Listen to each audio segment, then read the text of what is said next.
जय जगत गुरु, जय भारत। भाई और बहनों, आज वीडियो बनाने का ऐसा मेरा कोई मकसद तो नहीं था, लेकिन आज यूट्यूब पर मैंने एक न्यूज़ देखी और उसमें बताया गया कि मक्का मदीना में हज करने के लिए जो हाजी गए हुए थे, तकरीबन 1000 हाजियों की अकाल मृत्यु हो गई। कारण बताया जा रहा था कि तेज गर्मी थी, जिस वजह से उनकी मृत्यु हुई। लेकिन मुख्य कारण तेज गर्मी नहीं था। ये बात बहुत ही कम लोग जान पाएंगे, क्योंकि अध्यात्म का विषय है। 99% मुसलमानों को नहीं पता कि असल वजह क्या है, जिस वजह से अल्लाह का घर समझे जाने वाले काबा में 1000 मुस्लिम भाइयों की बहनों की अकाल मृत्यु हो गई। अगर काबा में भगवान है, अगर काबा में अल्लाह है, क्योंकि अल्लाह के लिए जाता है इंसान, मनोरंजन के लिए तो कोई जाएगा नहीं, फालतू में तो अपना पैसा समय बर्बाद कोई करेगा नहीं मक्का मदीना जाने के लिए। क्यों गए? अल्लाह के लिए गए। तो अल्लाह कहाँ चला गया था? क्या अल्लाह सो रहा था? क्या उस अल्लाह को इस बात का पता नहीं चला कि मेरे दर्शन के लिए, मेरी इबादत के लिए हज़ारों किलोमीटर से चलकर देश विदेश से लोग आ रहे हैं, मुसलमान आ रहे हैं? क्या वो अल्लाह इतना भी पावरफुल नहीं है? क्या उस अल्लाह के वश में इतना भी नहीं है कि वो अपने भक्तों की जान बचा सकता?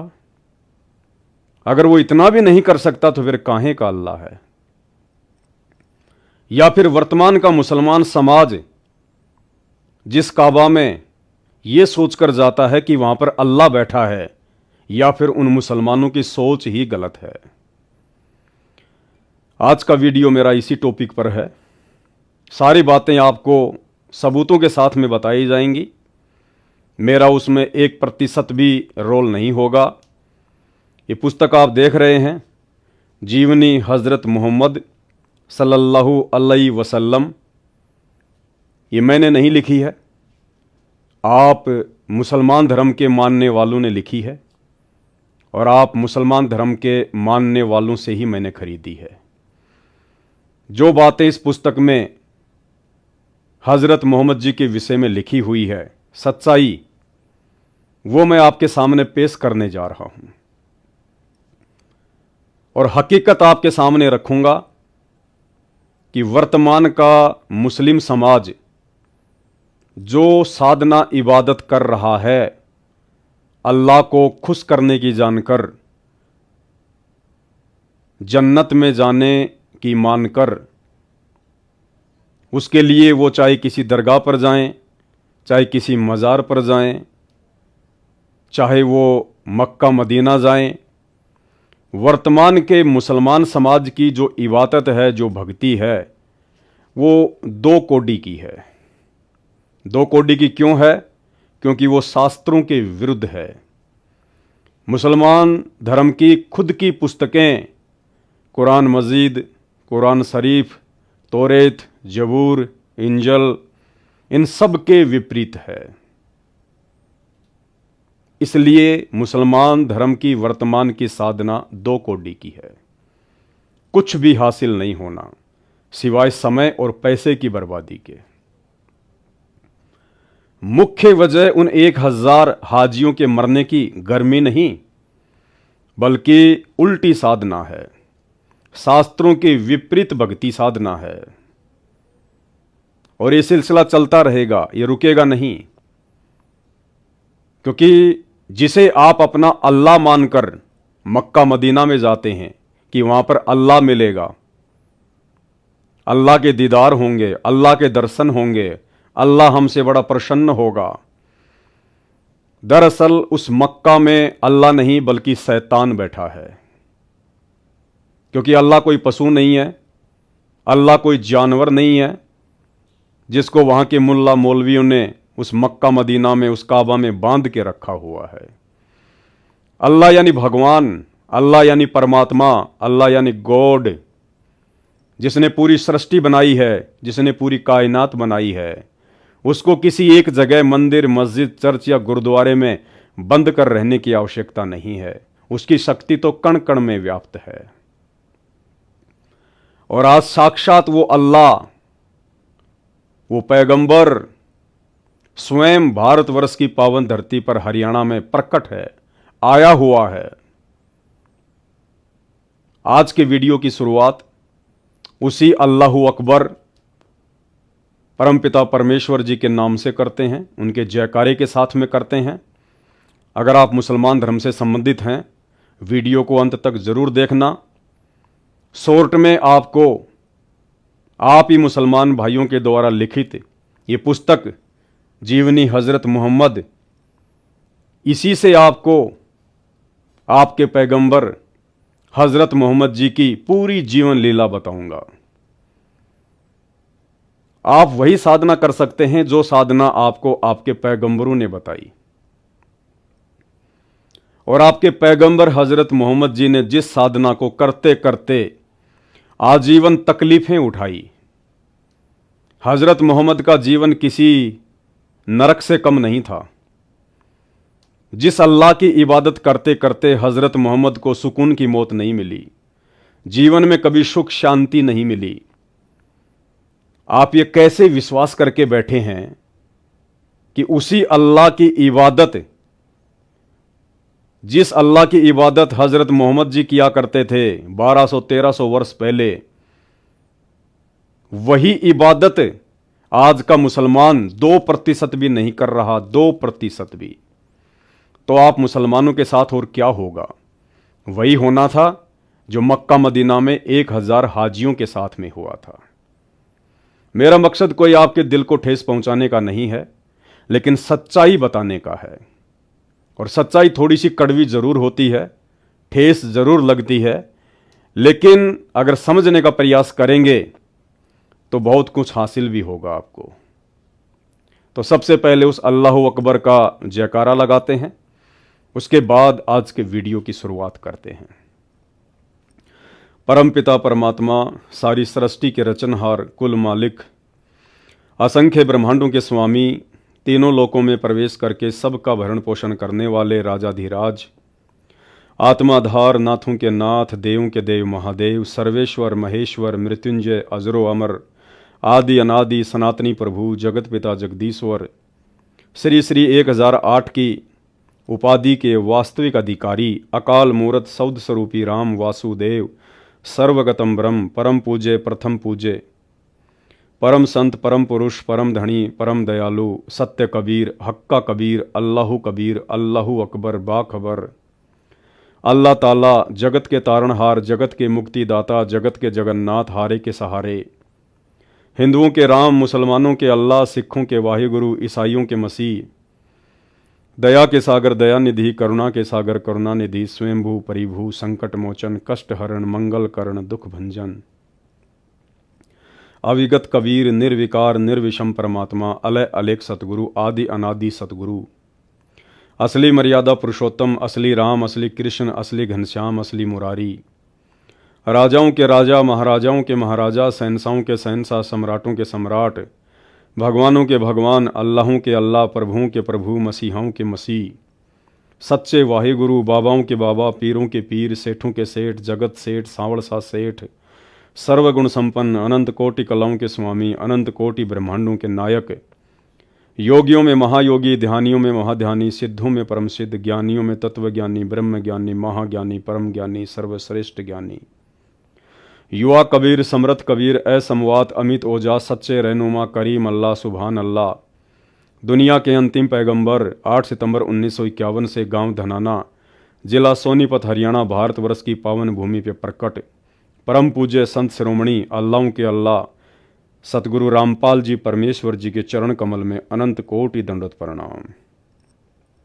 आप सभी मुसलमान भाइयों को अल्लाहु अकबर सतगुरु रामपाल जी परमेश्वर सद्बुद्धि बख्शे कि जो चीज़ आज मैं आपको दिखाने जा रहा हूँ, मेरे पूज्य गुरुदेव भगवान सतगुरु रामपाल जी के आशीर्वाद से आप उस चीज़ को समझ सकें।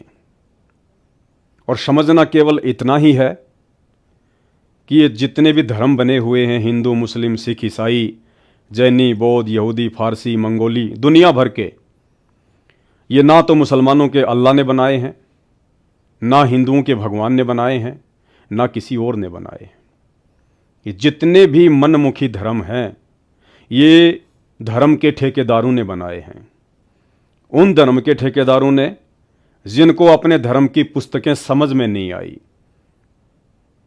हिंदू धर्मगुरुओं को वेद और गीता समझ में नहीं आई, मुस्लिम धर्म के मुल्ला, मौलवी और काजियों को कुरान शरीफ, तौरेत, जबूर, इंजिल और कुरान मजीद समझ में नहीं आई। अपना मनमुखी फरमान समाज पे थोप दिया, पूरे समाज को जहन्नुम की आग में झोंक दिया।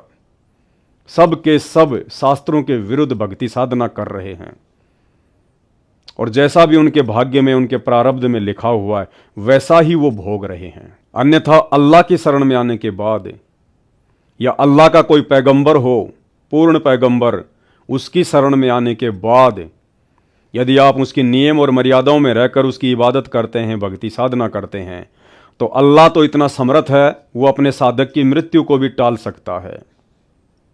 लेकिन ऐसा ना हिंदू समाज में देखने को मिल रहा है, ना मुस्लिम समाज में देखने को मिल रहा है।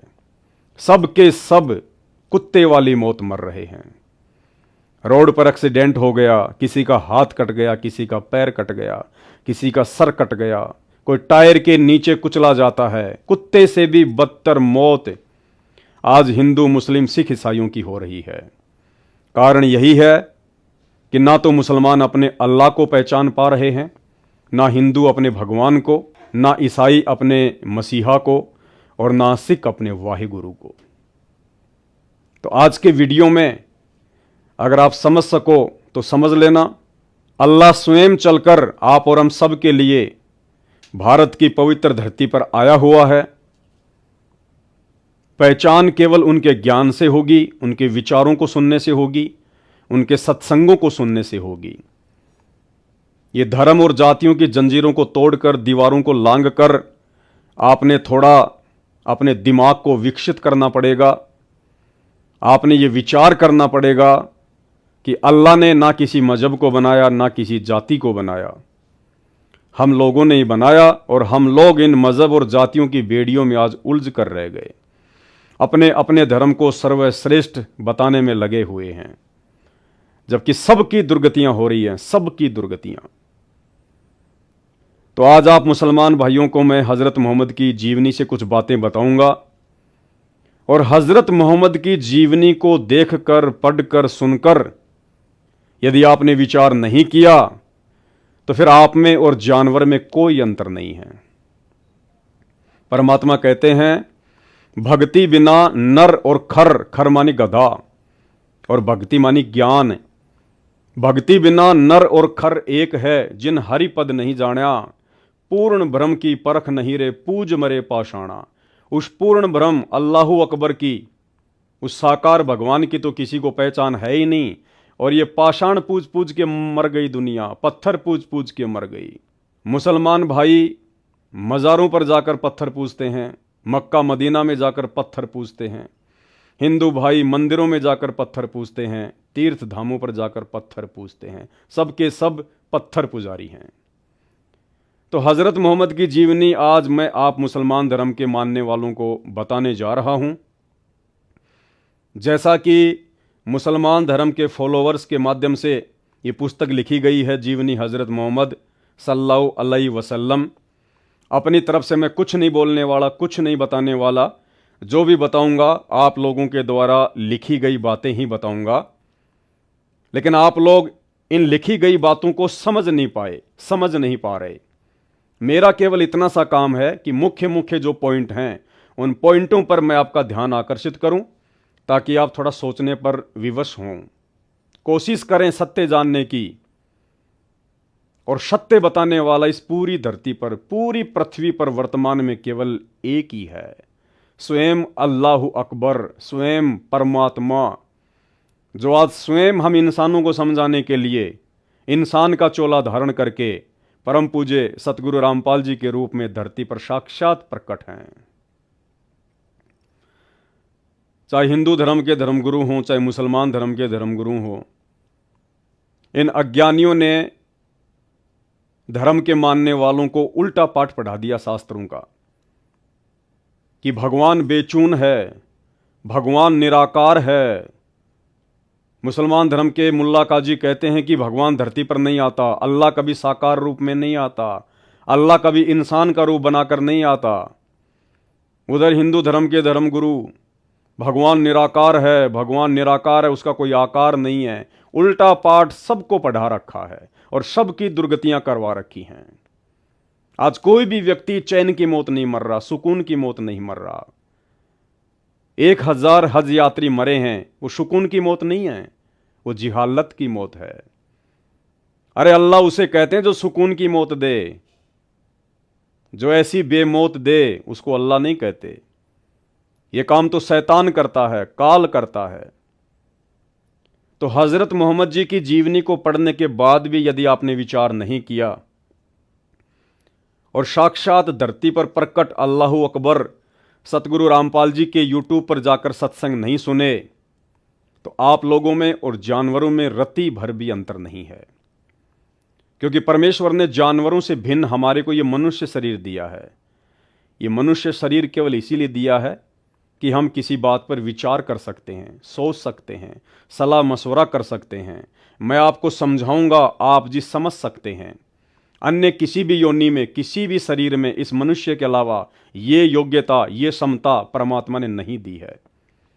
और ये योग्यता समझने और समझाने की, विचार विमर्श करने की, चिंतन मनन करने की अल्लाह अकबर सतगुरु रामपाल जी परमेश्वर जी ने इसीलिए बख्शी है कि आज हम उनको पहचान लें, आज हम उनकी पहचान कर लें, अपने अल्लाह के चरणों में आ जाएं। इस पाखंड पूजा को, इस 2 कौड़ी की साधना को, जिसका किसी भी धर्मशास्त्र में कोई उल्लेख नहीं है, इसको हम त्याग दें और अपने जीवन को सफल बना लें। अन्यथा भाई, चाहे हिंदू हो, चाहे मुसलमान, चाहे सिख, चाहे ईसाई, मरने के बाद में सीधा धर्मराज के दरबार में जाएगा और धर्मराज एक ही बात कहेगा कि भगवान धरती पर आया हुआ था। नादान, अल्लाह धरती पे प्रकट था, तेरा सौभाग्य था। तूने भक्ति क्यों नहीं करी, तूने उसकी सच्ची इबादत क्यों नहीं करी, खाली हाथ क्यों आ गया, जा नरक में, जहन्नुम में ठोकेगा। तो आज मौका है। मेरी बात पे यकीन नहीं है, कोई बड़ी बात नहीं है, लेकिन खुद अल्लाह अकबर की बात पे तो यकीन करो। सत्संग तो सुनना शुरू करो परमेश्वर रामपाल जी के, दिन में आधा घंटा, 1 घंटा, थोड़ा थोड़ा समय निकाल कर। तो हजरत मोहम्मद जी की जीवनी से आज आपको वो सच्चाई बताएंगे जिस सच्चाई से 99% मुसलमान समाज अनजान है। आप मुसलमान धर्म के फॉलोवर ने बहुत दफा ये पुस्तक पढ़ी होगी, ऐसी बात नहीं है, क्योंकि अपने अपने पैगंबरों की पुस्तकें कौन नहीं पढ़ना चाहता होगा, आपने जरूर पढ़ी होंगी। लेकिन इन पुस्तकों में जो सच्चाई है, जो वास्तविकता है, ये उस समय तक समझ में नहीं आ सकती जब तक आप किसी वक्त गुरु की शरण में ना हो। वक्त गुरु यानी पैगंबर, रसूल, नबी, जो वर्तमान में धरती पर सशरीर हमारे समक्ष प्रकट हो। जब तक हम उसकी शरण में ना हो तब तक हमारे को किसी भी धर्म की कोई भी पुस्तक समझ में नहीं आ सकती। मनमुखी रूप से आप कितनी ही कुरान मजीद, कुरान शरीफ, तौरेत, जबूर, इंजिल दुकानों से खरीद खरीद के पढ़ते रहिएगा, झक मार मार के मर जाएंगे, लेकिन एक अक्षर भी समझ में नहीं आएगा अल्लाह और उसकी सच्ची इबादत के विषय में। तो आज अल्लाह और उसकी सच्ची इबादत के विषय में स्वयं वो अल्लाह अकबर धरती पर साक्षात नीचे उतरा हुआ है।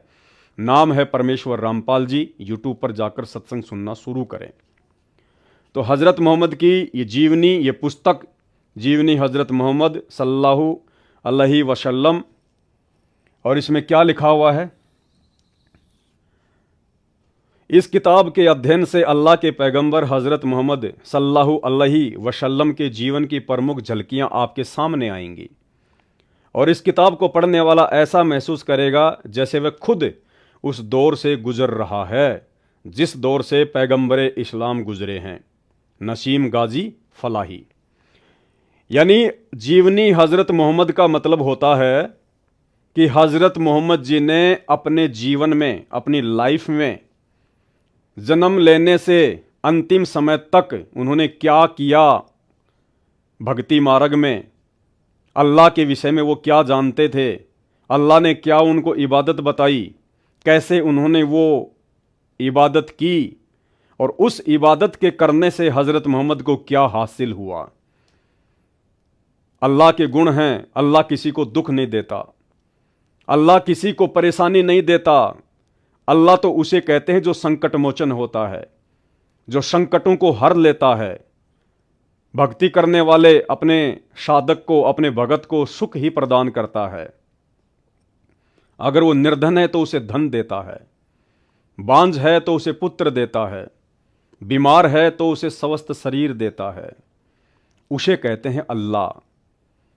और शरीर त्यागने के बाद उसको मोक्ष देता है, सदा सदा के लिए उसे 84 लाख योनियों के झंझट से बाहर निकाल देता है। उसे कहते हैं अल्लाह, परमात्मा, भगवान। और उसी अल्लाह की इबादत करते करते आजीवन मुसलमान धर्म के अंतिम पैगंबर हजरत मोहम्मद जी का जीवन नरक से कम नहीं था। उन्हें कभी भी वो सुख और शांति प्राप्त नहीं हुई जिस सुख और शांति की प्राप्ति के लिए दुनिया अल्लाह की खोज करती है, भगवान की खोज करती है, दुनिया भक्ति करती है। जबकि हजरत मोहम्मद तो वर्तमान के मुसलमानों की तरह कोई बुराई भी नहीं करते थे। हजरत मोहम्मद जिनकी उम्र 63 वर्ष थी, यानी वो 63 वर्ष की उम्र में अल्लाह को प्यारे हो गए थे।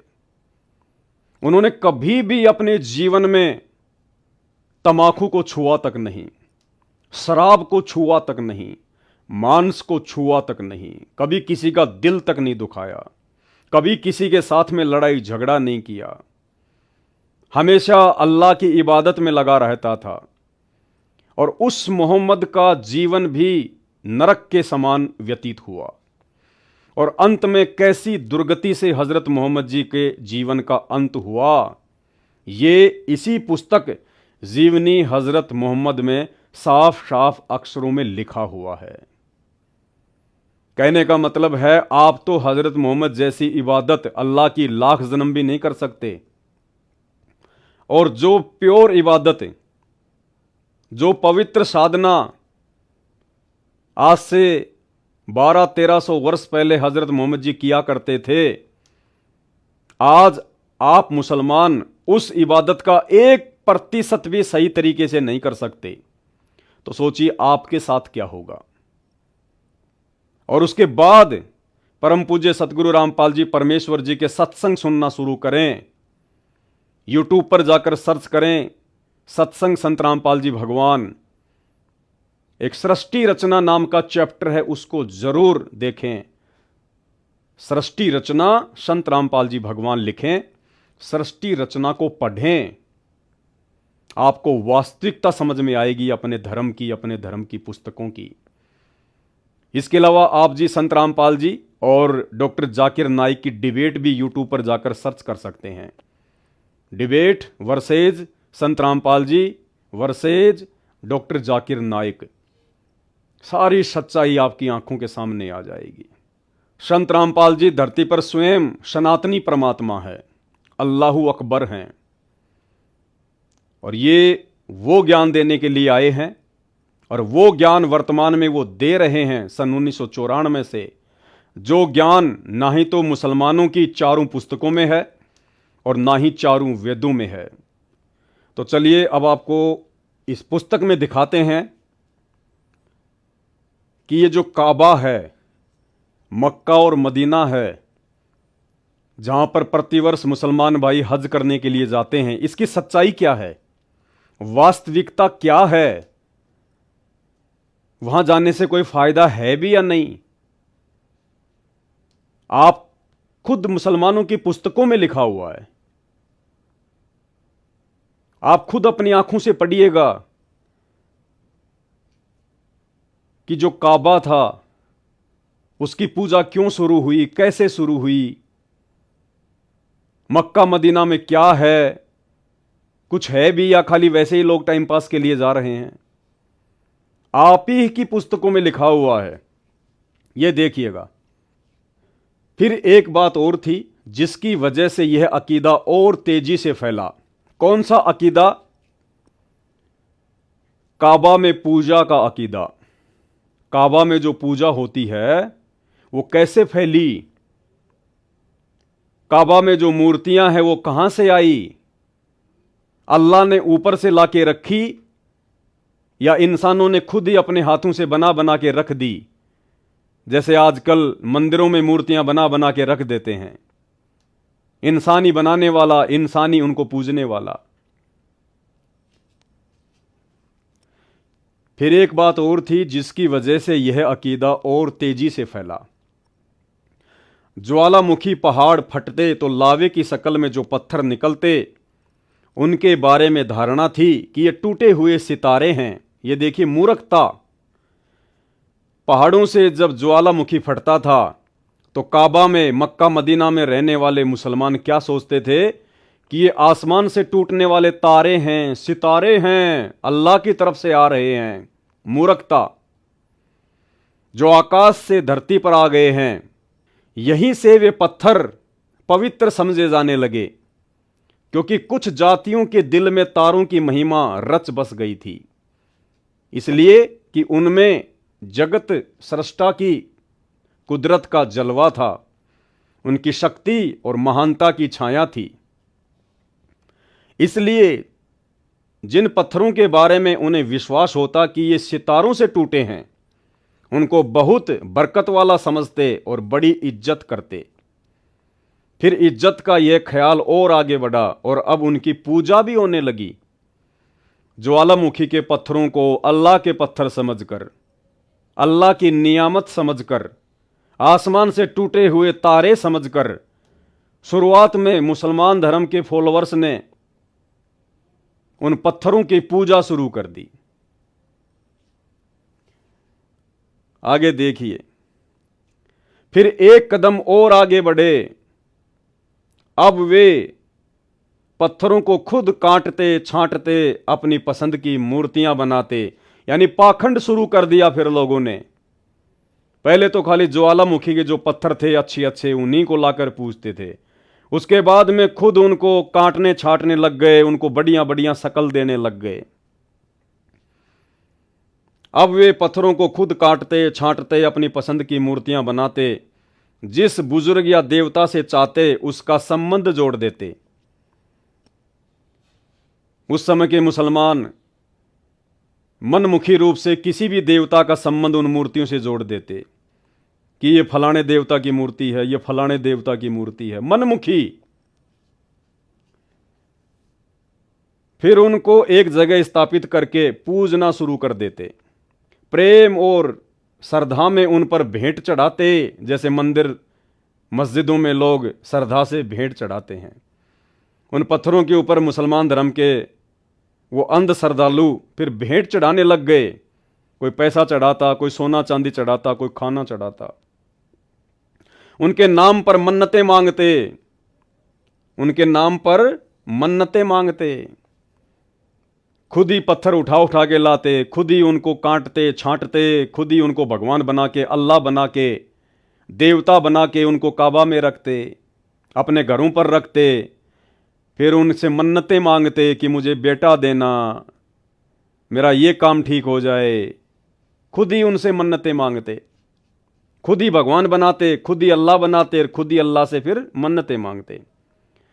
यानी आपको यह समझाने का प्रयास कर रहा हूं कि मक्का मदीना और काबा में कोई अल्लाह नहीं है, कोई खुदा नहीं है। जैसे मंदिरों में कोई भगवान नहीं है, मस्जिद में कोई अल्लाह नहीं है। मनमुखी काम है, सारे के सारे मनमुखी काम। ये मंदिर, मस्जिद, चर्च और गुरुद्वारे में जितने भी भगवान हैं, ये सब इंसान के बनाए हुए हैं। आपकी आंखों के सामने आप ही मुसलमान धर्म की पुस्तकों में लिखा हुआ है।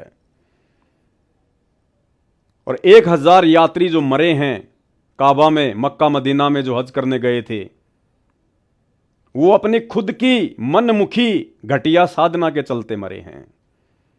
अल्लाह ने कभी नहीं कहा तुम्हें कि काबा में आओ, मक्का में आओ, मदीना में आओ। मनमुखी अगर ये किताबें पढ़ लेते अपने धर्म की, इनको समझ लेते, तो वहां जाने की आवश्यकता ही नहीं पड़ती, और वहां नहीं जाते तो ऐसी दुर्गति से मौत नहीं होती। तो खुद मनमुखी साधना कर रहे हो, खुद ही अपनी मौत को न्योता दे रहे हो। उनका ख्याल था कि इस तरह वे देवता अल्लाह के यहां सिफारिश करेंगे। उस समय के मुसलमान क्या सोचते थे? जो मूर्तियां वो बनाया करते थे, वो सोचते थे कि हम इस प्रकार से मूर्ति बनाएंगे, उन पे भेंट चढ़ाएंगे, मन्नतें मांगेंगे, तो ये मूर्तियां अल्लाह के पास जाके हमारी सिफारिश करेंगी। मूर्तियों को उन्होंने अपना एजेंट बना लिया, माध्यम बना लिया। उन मूर्तियों को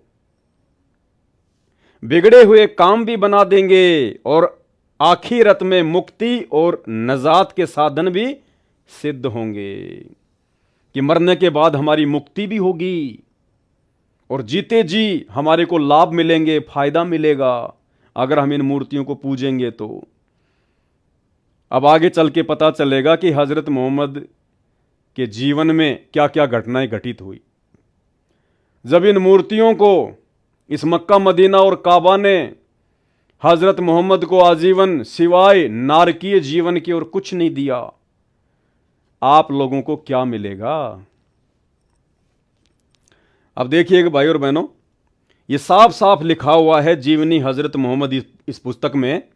जिस मक्का में आप मुसलमान भाई हज करने के लिए जाते हो, उसकी सच्चाई क्या है? वहां पे अल्लाह बैठा है या इंसान के द्वारा बनाई गई मनमुखी मूर्तियां? मक्का में सबसे पहले जो मूर्ति लाई गई और फिर काबा के आंगन में लगाई गई, वह हुबल की मूर्ति थी। उसको लाने वाला व्यक्ति अम्र बिन लुहई था। यह कहीं सफर कर रहा था, रास्ते में एक जगह से गुजर हुआ, देखा लोग मूर्तियां पूज रहे हैं, उसको बहुत भला मालूम हुआ। उसने कहा एक मूर्ति हमें भी दे दो, हम अपने यहां ले जाएंगे। कहां ले जाएंगे? मक्का में ले जाएंगे, जहां पे आप लोग जाते हो चक्कर लगाने। ये हकीकत है। रास्ते से पड़ा हुआ एक पत्थर, लोगों ने उसकी मूर्तियां बना दी और उस मूर्ति को ये व्यक्ति अमर बिन लुहई खरीद के ले आता है और मक्का मदीना में स्थापित कर देता है, और उस मूर्ति पर देश विदेश के मुसलमान चक्कर लगाने जाते हैं। अब ये अंध श्रद्धा नहीं है तो और क्या है, अंध भक्ति नहीं है तो और क्या है, ये हकीकत आपके सामने है। तो यहां से शुरुआत हुई है मक्का में मूर्तियों की। अब आगे देखिए हजरत मोहम्मद जी के विषय में, ये उनकी जीवनी जो है अब ये शुरू हो जाती है। ये हजरत मोहम्मद की माता जी के विषय में बताया जा रहा है, उनके पिताजी के विषय में बताया जा रहा है। उनके बेटे की मां कौन होगी यह भी खुदा के यहां तय था। उनकी शादी आमीना से हुई। किसकी? हजरत मोहम्मद जी के पिताजी की, जो कुरैश की सबसे ज्यादा इज्जत वाली औरत थी और बनी जोहरा के सरदार की बेटी थी। बाप ने बेटे की ओर से शादी का पैगाम दिया।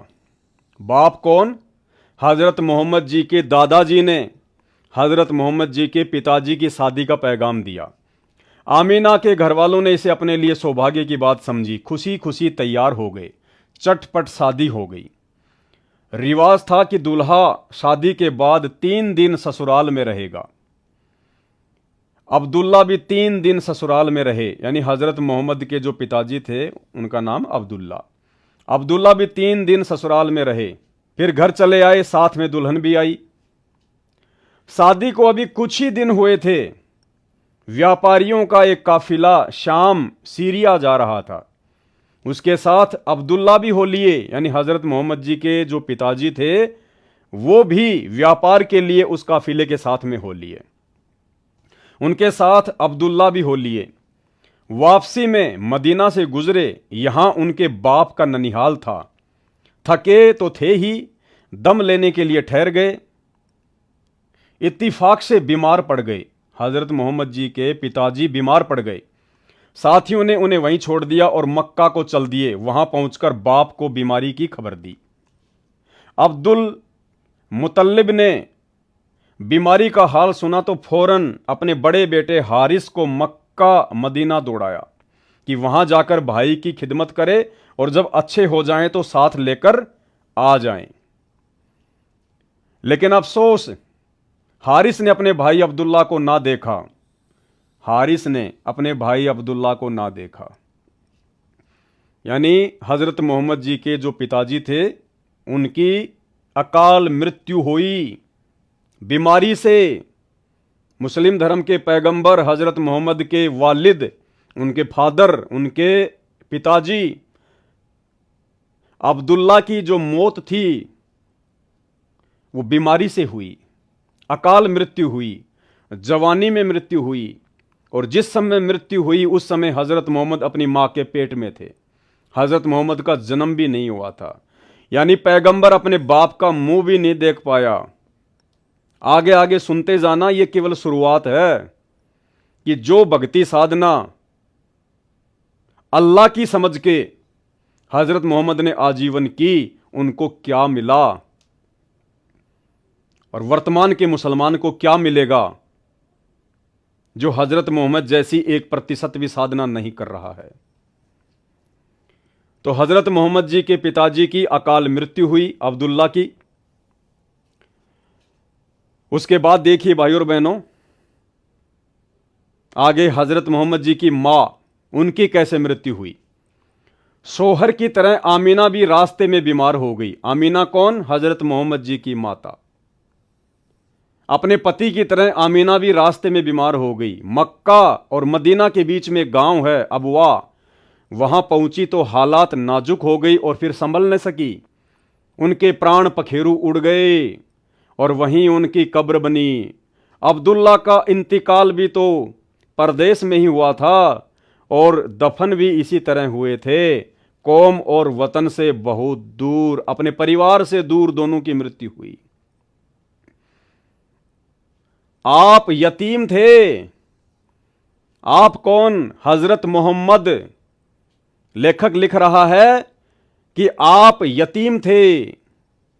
जन्म लेने से पहले हजरत मोहम्मद जी के पिताजी का इंतकाल हो गया और जन्म लेने के बाद उनकी माताजी का इंतकाल हो गया। यानी बचपन से ही हजरत मोहम्मद जी को, मुसलमान धर्म के पैगंबर को, यतीमी का जीवन जीना पड़ा। यतीमी का जीवन आप समझने का प्रयास करना। जब हजरत मोहम्मद के साथ ऐसा हुआ तो आपके साथ क्या होगा, क्या मिलेगा आपको वर्तमान में, आप जो भक्ति साधना जो कर रहे हैं उससे। केवल वर्तमान में वो सच्ची साधना अल्लाहू अकबर की, स्वयं वो अल्लाहू अकबर संत रामपाल जी स्वयं धरती पर लेके आए हुए हैं। मेरा ये वीडियो बनाने का मकसद केवल इतना ही है, आपको अपने धर्म की सच्चाई बता दूं और यदि अपना भला चाहते हैं तो वर्तमान में उस वास्तविक अल्लाह सतगुरु रामपाल जी परमेश्वर जी की पहचान कर सकें, उनके सत्संग सुनकर। दूसरा तरीका नहीं है।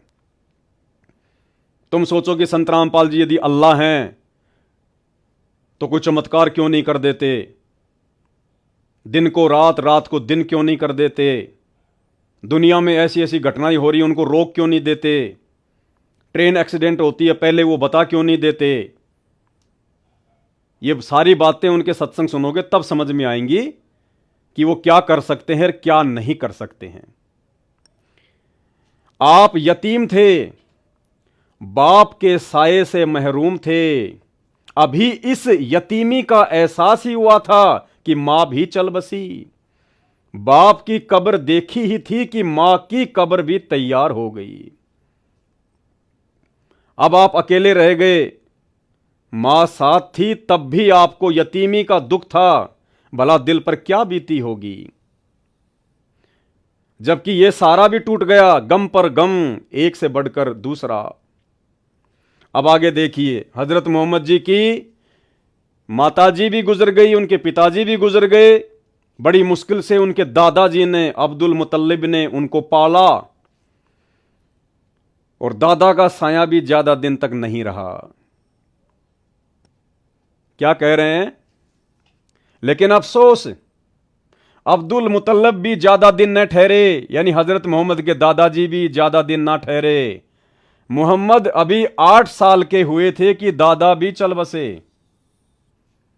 यतीमी का जीवन, घोर यतीमी का जीवन। आपके पैगंबर की यह दशा उनके बचपन में, और जो साधना उस पैगंबर ने की अंतिम श्वास तक, उस साधना से उनको क्या मिला? अभी तो उनका जीवन चल रहा है। आगे उनकी जवानी के बारे में बताएंगे, फिर उनकी मृत्यु के बारे में बताएंगे। आप दंग रह जाएंगे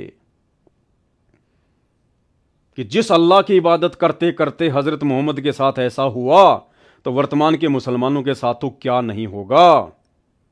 मौका है, स्वयं अल्लाह अकबर धरती पर आया हुआ है, सत्संग सुन के विचार कर लेना। दादा भी चल बसे। दादा की मौत पर उनको बड़ा दुख हुआ, वैसा ही दुख जैसा इससे पहले मां बाप की मौत पर हुआ। आगे चलिए भाई और बहनों, इस तरह यह मुबारक काम पूरा हुआ और कुरैश की सबसे बाइज्जत औरत कुरैश के आमीन के घर आ गई।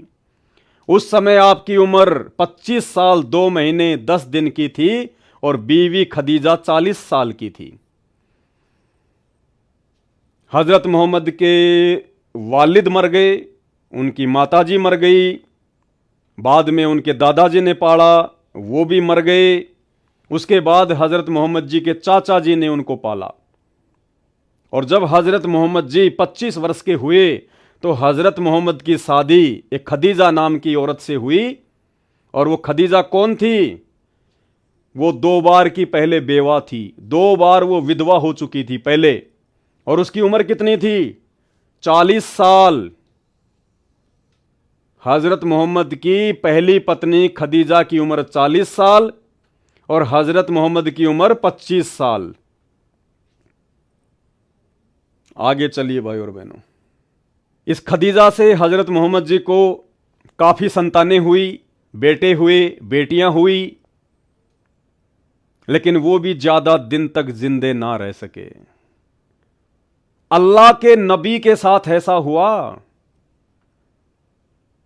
लेकिन अल्लाह ने कोई मदद नहीं करी, क्योंकि हजरत मोहम्मद जिसे अपना अल्लाह समझ के इबादत कर रहा था वो अल्लाह नहीं था, वो शैतान था। शैतान हिंदू धर्म में जिसको काल कहते हैं। और यह बात आपको उस समय समझ में आएगी जब आप यूट्यूब पर जाकर सर्च करेंगे सृष्टि रचना संत रामपाल जी भगवान। ये काल कौन है, ये शैतान कौन है, ये क्यों अपने द्वारा भेजे गए पैगंबर और अवतारों के साथ भी ऐसा मजाक करता है। हजरत मोहम्मद को संतानें प्राप्त हुई खदीजा से, और उसके बाद क्या हुआ? लेकिन ये मुबारक घड़ियां और खुशी के दिन जल्द ही खत्म हो गए।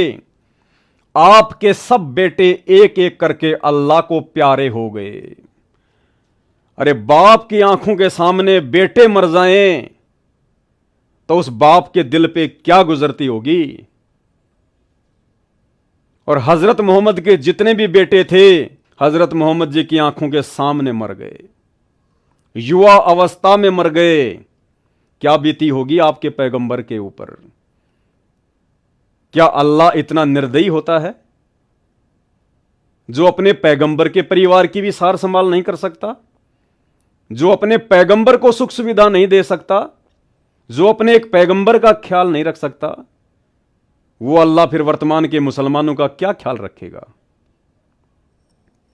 तो हजरत मोहम्मद के पुत्र उनकी आंखों के सामने अकाल मौत मरे। ये जीवन चरित्र आपको पढ़ा रहा हूं हजरत मोहम्मद जी का, आप ही मुसलमान भाइयों के हाथों से लिखित है। ये विचार कर लेना,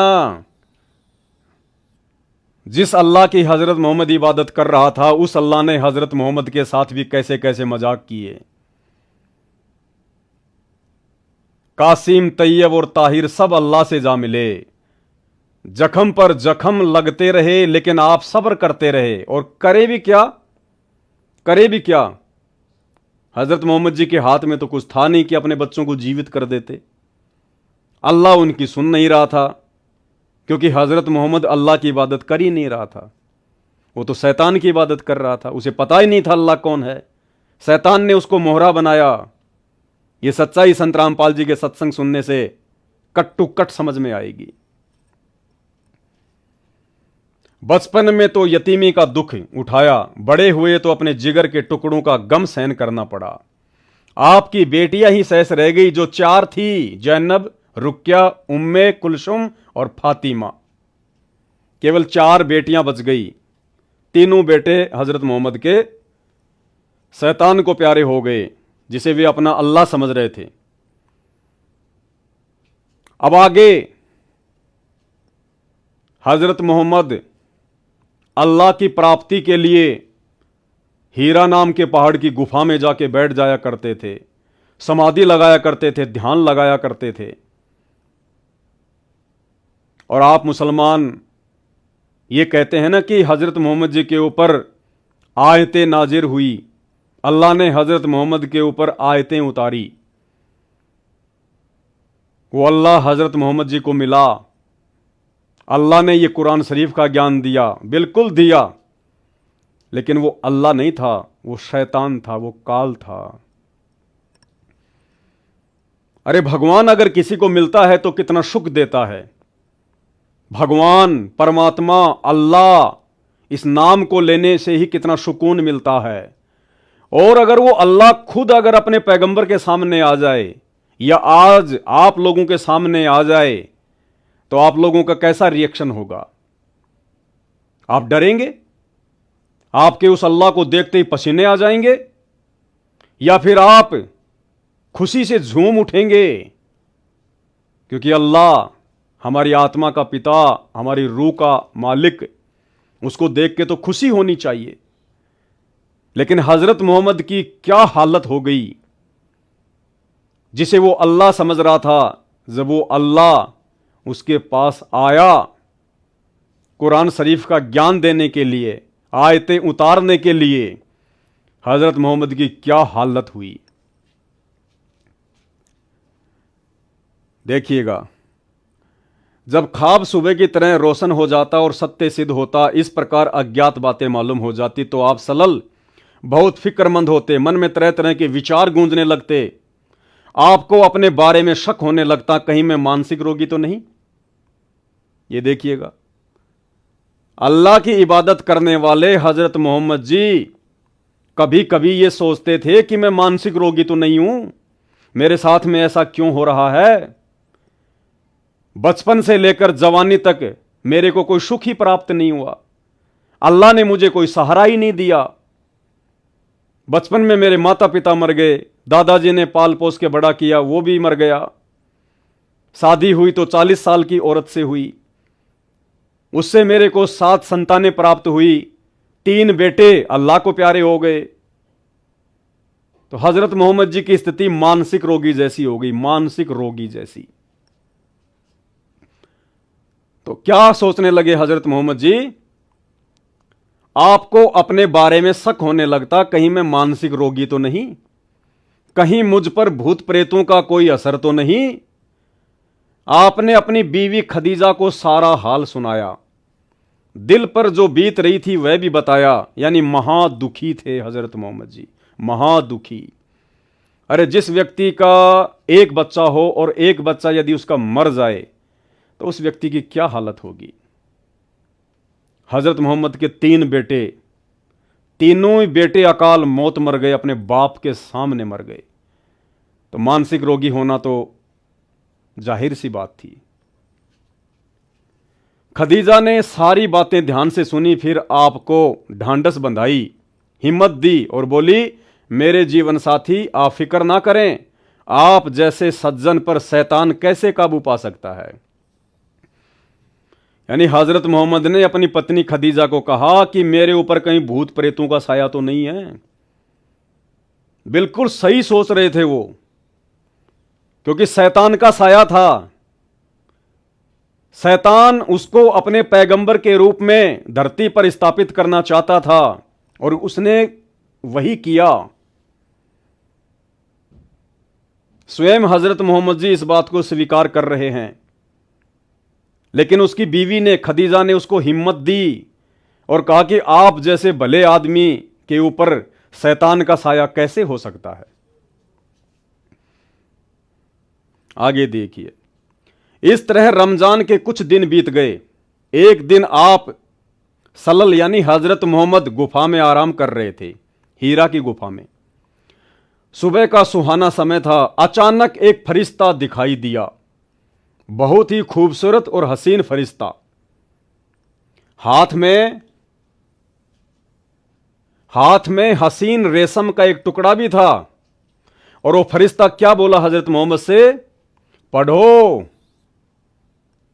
अब हजरत मोहम्मद तो अनपढ़ था, उसको अक्षर ज्ञान नहीं था, लेकिन फरिश्ता बोला इसको पढ़ो।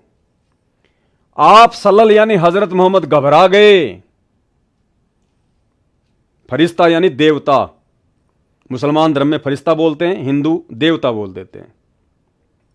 और यह वही फरिश्ता है जिसने हजरत मोहम्मद के ऊपर कुरान शरीफ की आयतें नाजिर की। और उस फरिश्ते को देखकर हजरत मोहम्मद का क्या रिएक्शन है, देखिएगा आपके नबी का रिएक्शन। आप सल्लल्लाहु घबरा गए, फरमाया मुझे पढ़ना नहीं आता। अरे फरिश्ते को देखकर कोई घबराता है क्या? अल्लाह के भेजे गए दूत को देखकर कोई घबराता है क्या? लेकिन हजरत मोहम्मद जी घबरा गए। आप सल्लल्लाहु को ऐसा महसूस हुआ जैसे वह शरीर को भींच रहा है। फिर छोड़ दिया और कहा पढ़ो। उस फरिश्ते ने हजरत मोहम्मद के शरीर को दबाया और कहा इसको पढ़ो। अल्लाह ऐसा करता है क्या? अल्लाह अपने चाहने वालों के साथ ऐसा करता है? ऐसा तो शैतान करता है, जो कर रहा था। हजरत मोहम्मद ने फिर फरमाया मुझे पढ़ना नहीं आता भाई, मुझे पढ़ना नहीं आता। फिर आप हजरत मोहम्मद को महसूस हुआ जैसे वह शरीर को भींच रहा है। फिर छोड़ दिया और कहा पढ़ो। ऐसा 2-3 बार किया, दबा दबा के कह रहा पढ़ पढ़। आप सल्लल्लाहु को अंदेशा हुआ कि वह फिर शरीर को भींचेगा और इस बार और जोर से भींचेगा। डर गए हजरत मोहम्मद जी। 2-3 बार तो भींच दिया था, सोचा अब की बार ये और जोर से भींचेगा, कहीं मर ना जाऊं। जैसे उसी शैतान ने महाभारत के मैदान में जब अर्जुन ने युद्ध करने से मना कर दिया, तो वो शैतान श्री कृष्ण जी के शरीर में प्रवेश करके और उसने अपना विराट रूप दिखाया, अपना वो शैतान वाला रूप दिखाया, वो काल रूप दिखाया। और अर्जुन डर गया, भयभीत हो गया कि अगर मैंने युद्ध नहीं किया तो मैं मर जाऊंगा। और कहा कि भगवान आप अपना ये विराट रूप समेट लीजिए, मेरे से देखा नहीं जा रहा। हिंदू धर्म में उसको काल कहते हैं, मुसलमान धर्म में उसको शैतान कहते हैं, वो एक ही है। फिर आप सल्लल्लाहु को महसूस हुआ जैसे वह शरीर को भींच रहा है। फिर छोड़ दिया और कहा पढ़ो। आप सल्लल्लाहु को अंदेशा हुआ वह फिर शरीर और भींचेगा और इस बार और जोर से भींचेगा। तो हजरत मोहम्मद ने डरते हुए कहा क्या पढ़ूं, क्या पढ़ना है? बोला पढ़ो अपने रब के नाम से जिसने पैदा किया इंसान को खून की फुटकी से। पढ़ो तुम्हारा मेहरबान रब ही है जिसने कलम से सिखाया इंसान को, वह कुछ सिखाया जो उसे मालूम न था। फरिश्ते के बताने पर आप हजरत मोहम्मद ने पढ़ा, पढ़ते ही याद हो गया, चित्त पर अंकित हो गया। यानी उस शैतान की शक्ति से, उस फरिश्ते की शक्ति से, उस अनपढ़ हजरत मोहम्मद जी के दिल में, उनके अंतःकरण में जो वो पढ़ाना चाह रहा था वो अंकित हो गया। फिर फरिश्ता चला गया। आप सल्लल्लाहु यानी हजरत मोहम्मद उठ खड़े हुए और क्या हुआ? भय से दिल बैठा जा रहा था। अरे मुसलमान भाइयों विचार कर लेना, नहीं तो हजरत मोहम्मद से भी बुरी बनेगी आने वाले समय में जो भक्ति साधना तुम कर रहे हो। अल्लाह या अल्लाह का फरिश्ता अगर किसी से मिलने आएगा तो यह हालत होती है क्या इंसान की? घबरा गया, पसीना पसीना हो गया, डर के मारे बेचैन हो गया। अरे भगवान तो खुशी देता है, भगवान को देख के तो प्रसन्नता होती है, दिल झूम उठता है, दिल गार्डन गार्डन हो जाता है। और जिसे तुम अल्लाह कहते हो वो अल्लाह जब तुम्हारे हजरत मोहम्मद को मिला तो तुम्हारे पैगंबर का ये हाल हो उठा, तो तुम्हारा क्या होगा अगर आ गया तो? भय यानी डर से दिल बैठा जा रहा था, घबराहट से चेहरा उतरा हुआ था। यह हालत बताई जा रही है हजरत मोहम्मद की। आप मुसलमान धर्म भाइयों की पुस्तक में लिखा हुआ है, घबराहट से चेहरा उतरा हुआ था। आप सहमी सहमी निगाहों से गुफा में हर तरफ देखने लगे कि कहीं गया या नहीं गया। सहमी सहमी नजरों से हजरत मोहम्मद देखने लगा कि यहीं है या गया, कहीं कहीं यहीं तो नहीं है। डर के मारे कि दोबारा मेरी आंखों के सामने ना आ जाए वरना मर ही जाऊंगा। आप सहमी सहमी निगाहों से गुफा में हर तरफ देखने लगे। हैरानी और घबराहट की हालत थी। दिल ही दिल में सोचने लगे, अभी मुझसे किसने बातें की हैं? कौन मुझे पढ़ाकर चला गया? पागलों जैसा रिएक्शन। अभी मुझसे किसने बातें की? कौन मुझे पढ़ा के चला गया? अरे अगर अल्लाह होता तो अल्लाह आराम से आता, प्यार से आता, प्रेम से आता कि बैठो हजरत मोहम्मद, मैं तुम्हारे लिए ऊपर से संदेशा लेके आया हूं। यह संदेशा तुम सभी मुसलमानों को बताना, सबका आत्म कल्याण होगा। आराम से उसको पढ़ाता। नहीं पढ़ना आता तो परमात्मा तो 1 सेकंड में बुद्धि दे दे, 1 सेकंड में परमात्मा अक्षर ज्ञान दे दे, 1 सेकंड में आराम से उसको ज्ञान देता, उसको समझाता, प्रेम से बातें करता, खुशी खुशी वार्तालाप होती। लेकिन यहां देखो क्या हाल हो गया हजरत मोहम्मद का। फिर तेजी से गुफा से बाहर आए, डर के मारे तेजी से गुफा से बाहर आए। अब आप हजरत मोहम्मद पहाड़ की घाटियों से गुजरने लगे। पूरा शरीर थर थर कांप रहा था। यह हालत होती है क्या जब अल्लाह मिलता है तो? फिर भाई क्यों तुम ये भक्ति कर रहे हो मुसलमान भाइयों? क्यों तुम ये इबादत कर रहे हो? आज जो भी मुसलमान भाई इबादत कर रहा है, भक्ति कर रहा है, मक्का मदीना मज़ारों पे, दरगाहों पे जहां भी जा रहा है, अरे यही तो सोच के जा रहा है कि मरने के बाद मैं अल्लाह के पास जाऊंगा, मुझे अल्लाह मिलेगा। तो क्या करोगे आप उस अल्लाह से मिलके, जिस अल्लाह के मिलने के बाद आपके नबी की यह हालत हो गई, पसीना पसीना हो गया, थर थर कांपने लगा? तो ऐसे अल्लाह को देख के आपका कलेजा नहीं फट जाएगा क्या? जब आपके नबी का कलेजा फटने को हो गया, थर थर कांपने लगा, तो भाई आप लोग अगर उस अल्लाह को देखोगे तो आपके साथ क्या होगा? अब देखते जाना आगे आगे आप ये राम कहानी। पूरा का पूरा मुसलमान समाज अंध भक्ति कर रहा है, अंध भक्ति, धूल में लठ लग रहा है। शास्त्रों के अनुसार कोई भक्ति साधना नहीं है। पूरा शरीर थर थर कांप रहा था। दिल में बार बार ख्याल आता कि शुरू में जो सौपन दिखाई दिए वे तो बिल्कुल सच्चे निकले। उनसे बहुत सी नई नई बातें मालूम हो गई। जिस चीज की तलाश थी वह खुलकर सामने आ गई। लेकिन वह कौन था जो अभी यहां खड़ा था? वह कौन था जो पढ़ने के लिए कह रहा था? कुछ याद ही नहीं, कुछ याद ही नहीं हजरत मोहम्मद को। कौन था, कैसे मेरे को पढ़ा रहा था, क्यों आया था, कहां गया, बैकी बैकी बातें। अचानक एक आवाज आई, मोहम्मद। आप हजरत मोहम्मद चौंक पड़े, घबरा कर सिर ऊपर उठाया, देखा तो वही फरिश्ता आदमी की सूरत में खड़ा था। वह पुकार पुकार कर कह रहा था, मोहम्मद तुम अल्लाह के रसूल हो और मैं जिब्रील हूं। कौन था वो? जिब्रील नाम का फरिश्ता, जिब्रील नाम का देवता। और क्या बोला? मोहम्मद तुम अल्लाह के रसूल हो और मैं जिब्रील हूं। आप हजरत मोहम्मद की घबराहट और बढ़ी। ये लो जी, आदमी की सूरत में वो फरिश्ता फिर से आ गया और हजरत मोहम्मद से क्या कह रहा है कि मोहम्मद तुम अल्लाह के रसूल हो और मैं जिब्रील हूं। ये तो अच्छी बात थी। अरे कोई व्यक्ति आपके सामने अचानक से प्रकट हो जाए और आपको कहे कि आप अल्लाह के रसूल हो, आप अल्लाह के नबी हो, तो आपको घबराहट होगी या आपको खुशी होगी कि अल्लाह ने मुझे मीडिएटर बनाया है, अल्लाह ने मुझे रसूल बनाया है।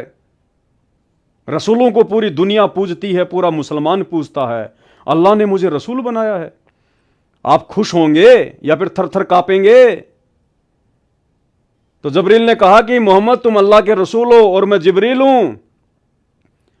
और यह सुनकर हजरत मोहम्मद की हालत क्या हो गई? आप सलल की घबराहट और बढ़ गई, और ज्यादा भयभीत हो गया यह सुन के, क्योंकि हजरत मोहम्मद को एहसास हो गया था कि कोई अल्लाह वल्लाह का रसूल नहीं, यह कोई और ही बला है जो मुझे परेशान कर रही है। डर के मारे रोंगटे खड़े हो गए। देखो भाइयों, आप ही मुसलमान भाइयों ने लिख रखा है, मैं तो खाली पढ़ा रहा हूं, केवल इतना सा काम है, अपनी तरफ से मैं कुछ नहीं बोल रहा। डर के मारे रोंगटे खड़े हो गए यह सुनकर कि आप अल्लाह के रसूल हो। तुम जिस रसूल को यह सोचकर पूज रहे हो, मानते हो कि अल्लाह का रसूल था, अल्लाह का रसूल था, कोई उसके बारे में दो बातें बोल देता तो तुम लोग निकाल के तलवार खड़े हो जाते हो हैं। और खुद हजरत मोहम्मद की क्या हालत हो गई जब उनको यह पता चला कि मैं अल्लाह का रसूल हूं। जब हजरत मोहम्मद को यह पता चला कि मैं अल्लाह का रसूल हूं तो वो डर गया, रोंगटे खड़े हो गए, भयभीत हो गया।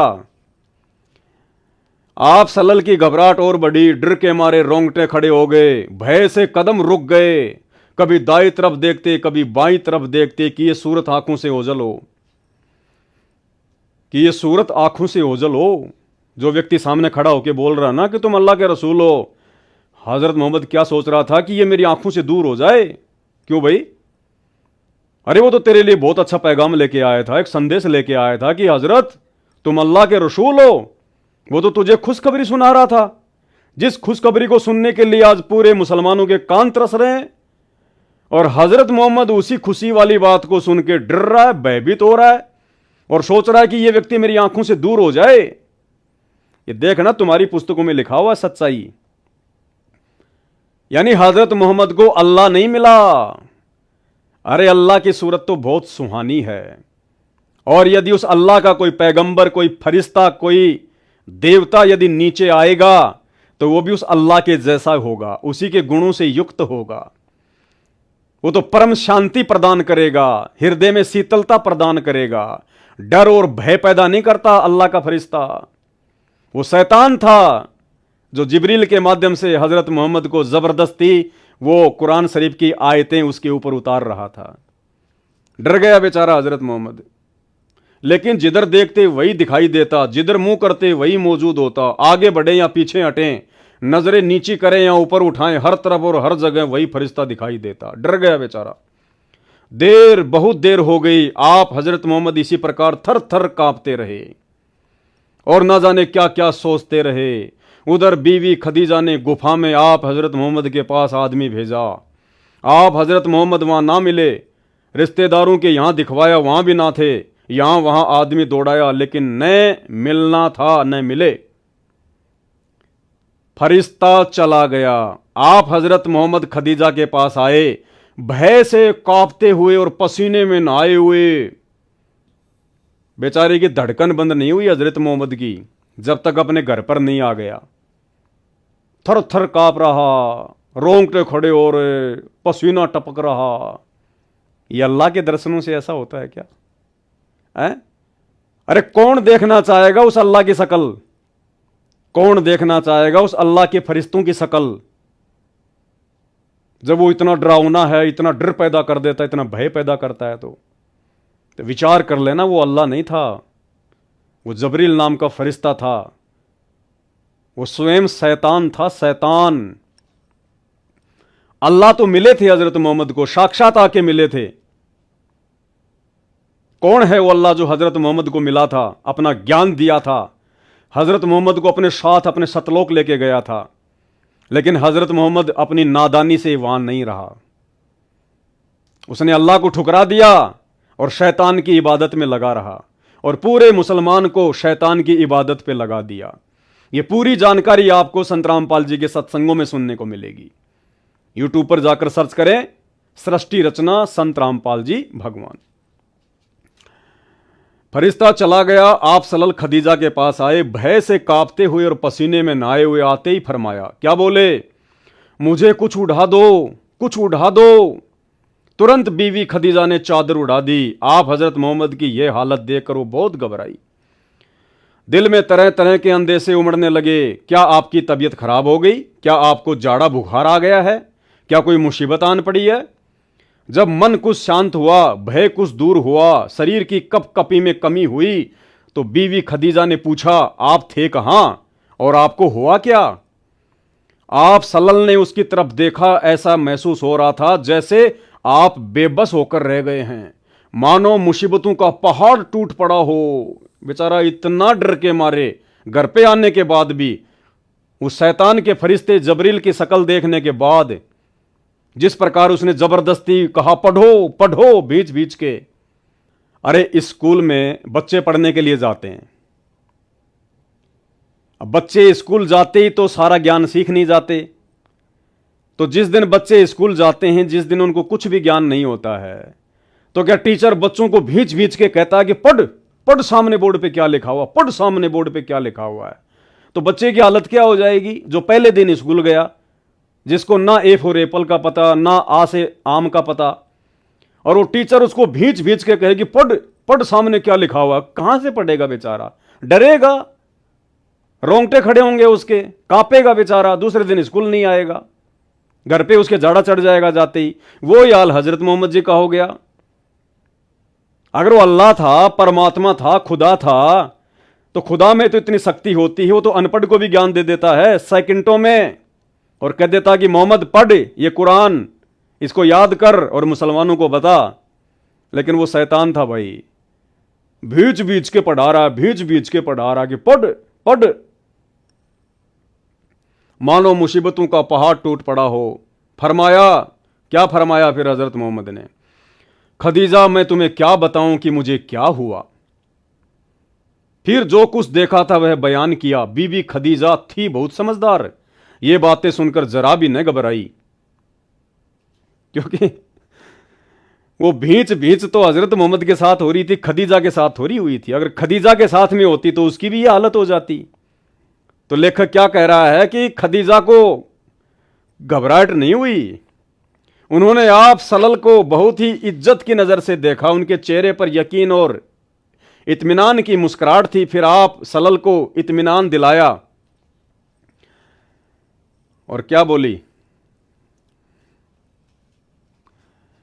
आप सल्लल्लाहु के दिल में एक गम था, जहां जाते उस गम को लिए जाते। परेशानी में कभी ये ख्याल भी होता किसी पहाड़ पर से गिरकर खुद को हलाल कर लें। ये लो जी, आप मुसलमानों के अनुसार हजरत मोहम्मद को वो अल्लाह का फरिश्ता जिब्रील मिलने के बाद भी जो कुरान का ज्ञान आज आप मुसलमान धर्म के फॉलोअर पढ़ रहे हैं, जिब्रील नाम के फरिश्ते के माध्यम से हजरत मोहम्मद को वो ज्ञान मिलने के बाद भी हजरत मोहम्मद की क्या हालत थी कि मैं आत्महत्या कर लूं, आत्महत्या, किसी पहाड़ से नीचे गिर के मर जाऊं मैं। क्या जीवन है ये? कोई सुख नहीं, कोई शांति नहीं। अल्लाह मिलने के बाद हजरत मोहम्मद की यह हालत थी। तो काहे का अल्लाह था भाई वो? अरे अल्लाह आज मुझे मिला है, मेरे जैसे लाखों भक्तों को मिला है, संत रामपाल जी के रूप में अल्लाह मिला है।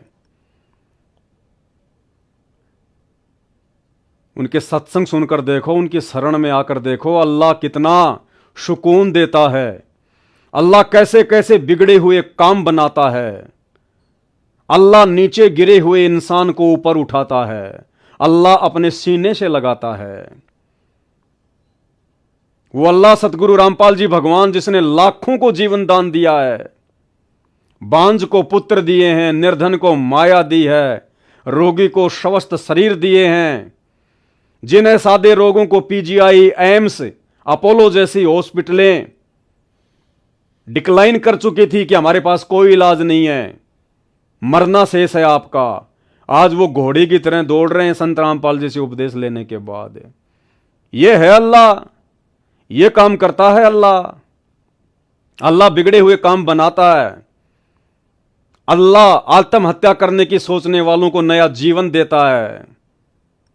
और यहां हजरत मोहम्मद जी को आप लोगों के अनुसार अल्लाह मिलने के बाद भी, अल्लाह का फरिश्ता मिलने के बाद भी, कुरान शरीफ का ज्ञान मिलने के बाद भी वो आत्महत्या करने की सोच रहा है, मरने की सोच रहा है। कौन सोचेगा मरने की?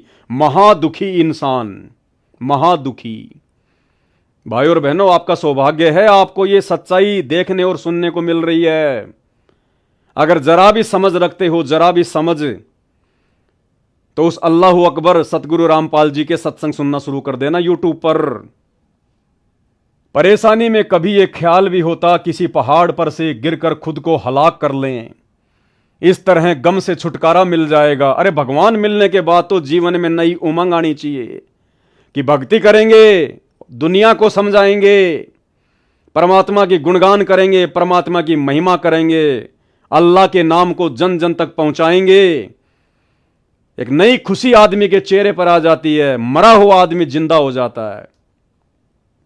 और यहां हजरत मोहम्मद जी आत्महत्या का उपाय सोच रहे हैं कि मैं मर जाऊं, पहाड़ से गिरकर मर जाऊं, इस जीवन से अच्छा तो आत्महत्या कर लूं।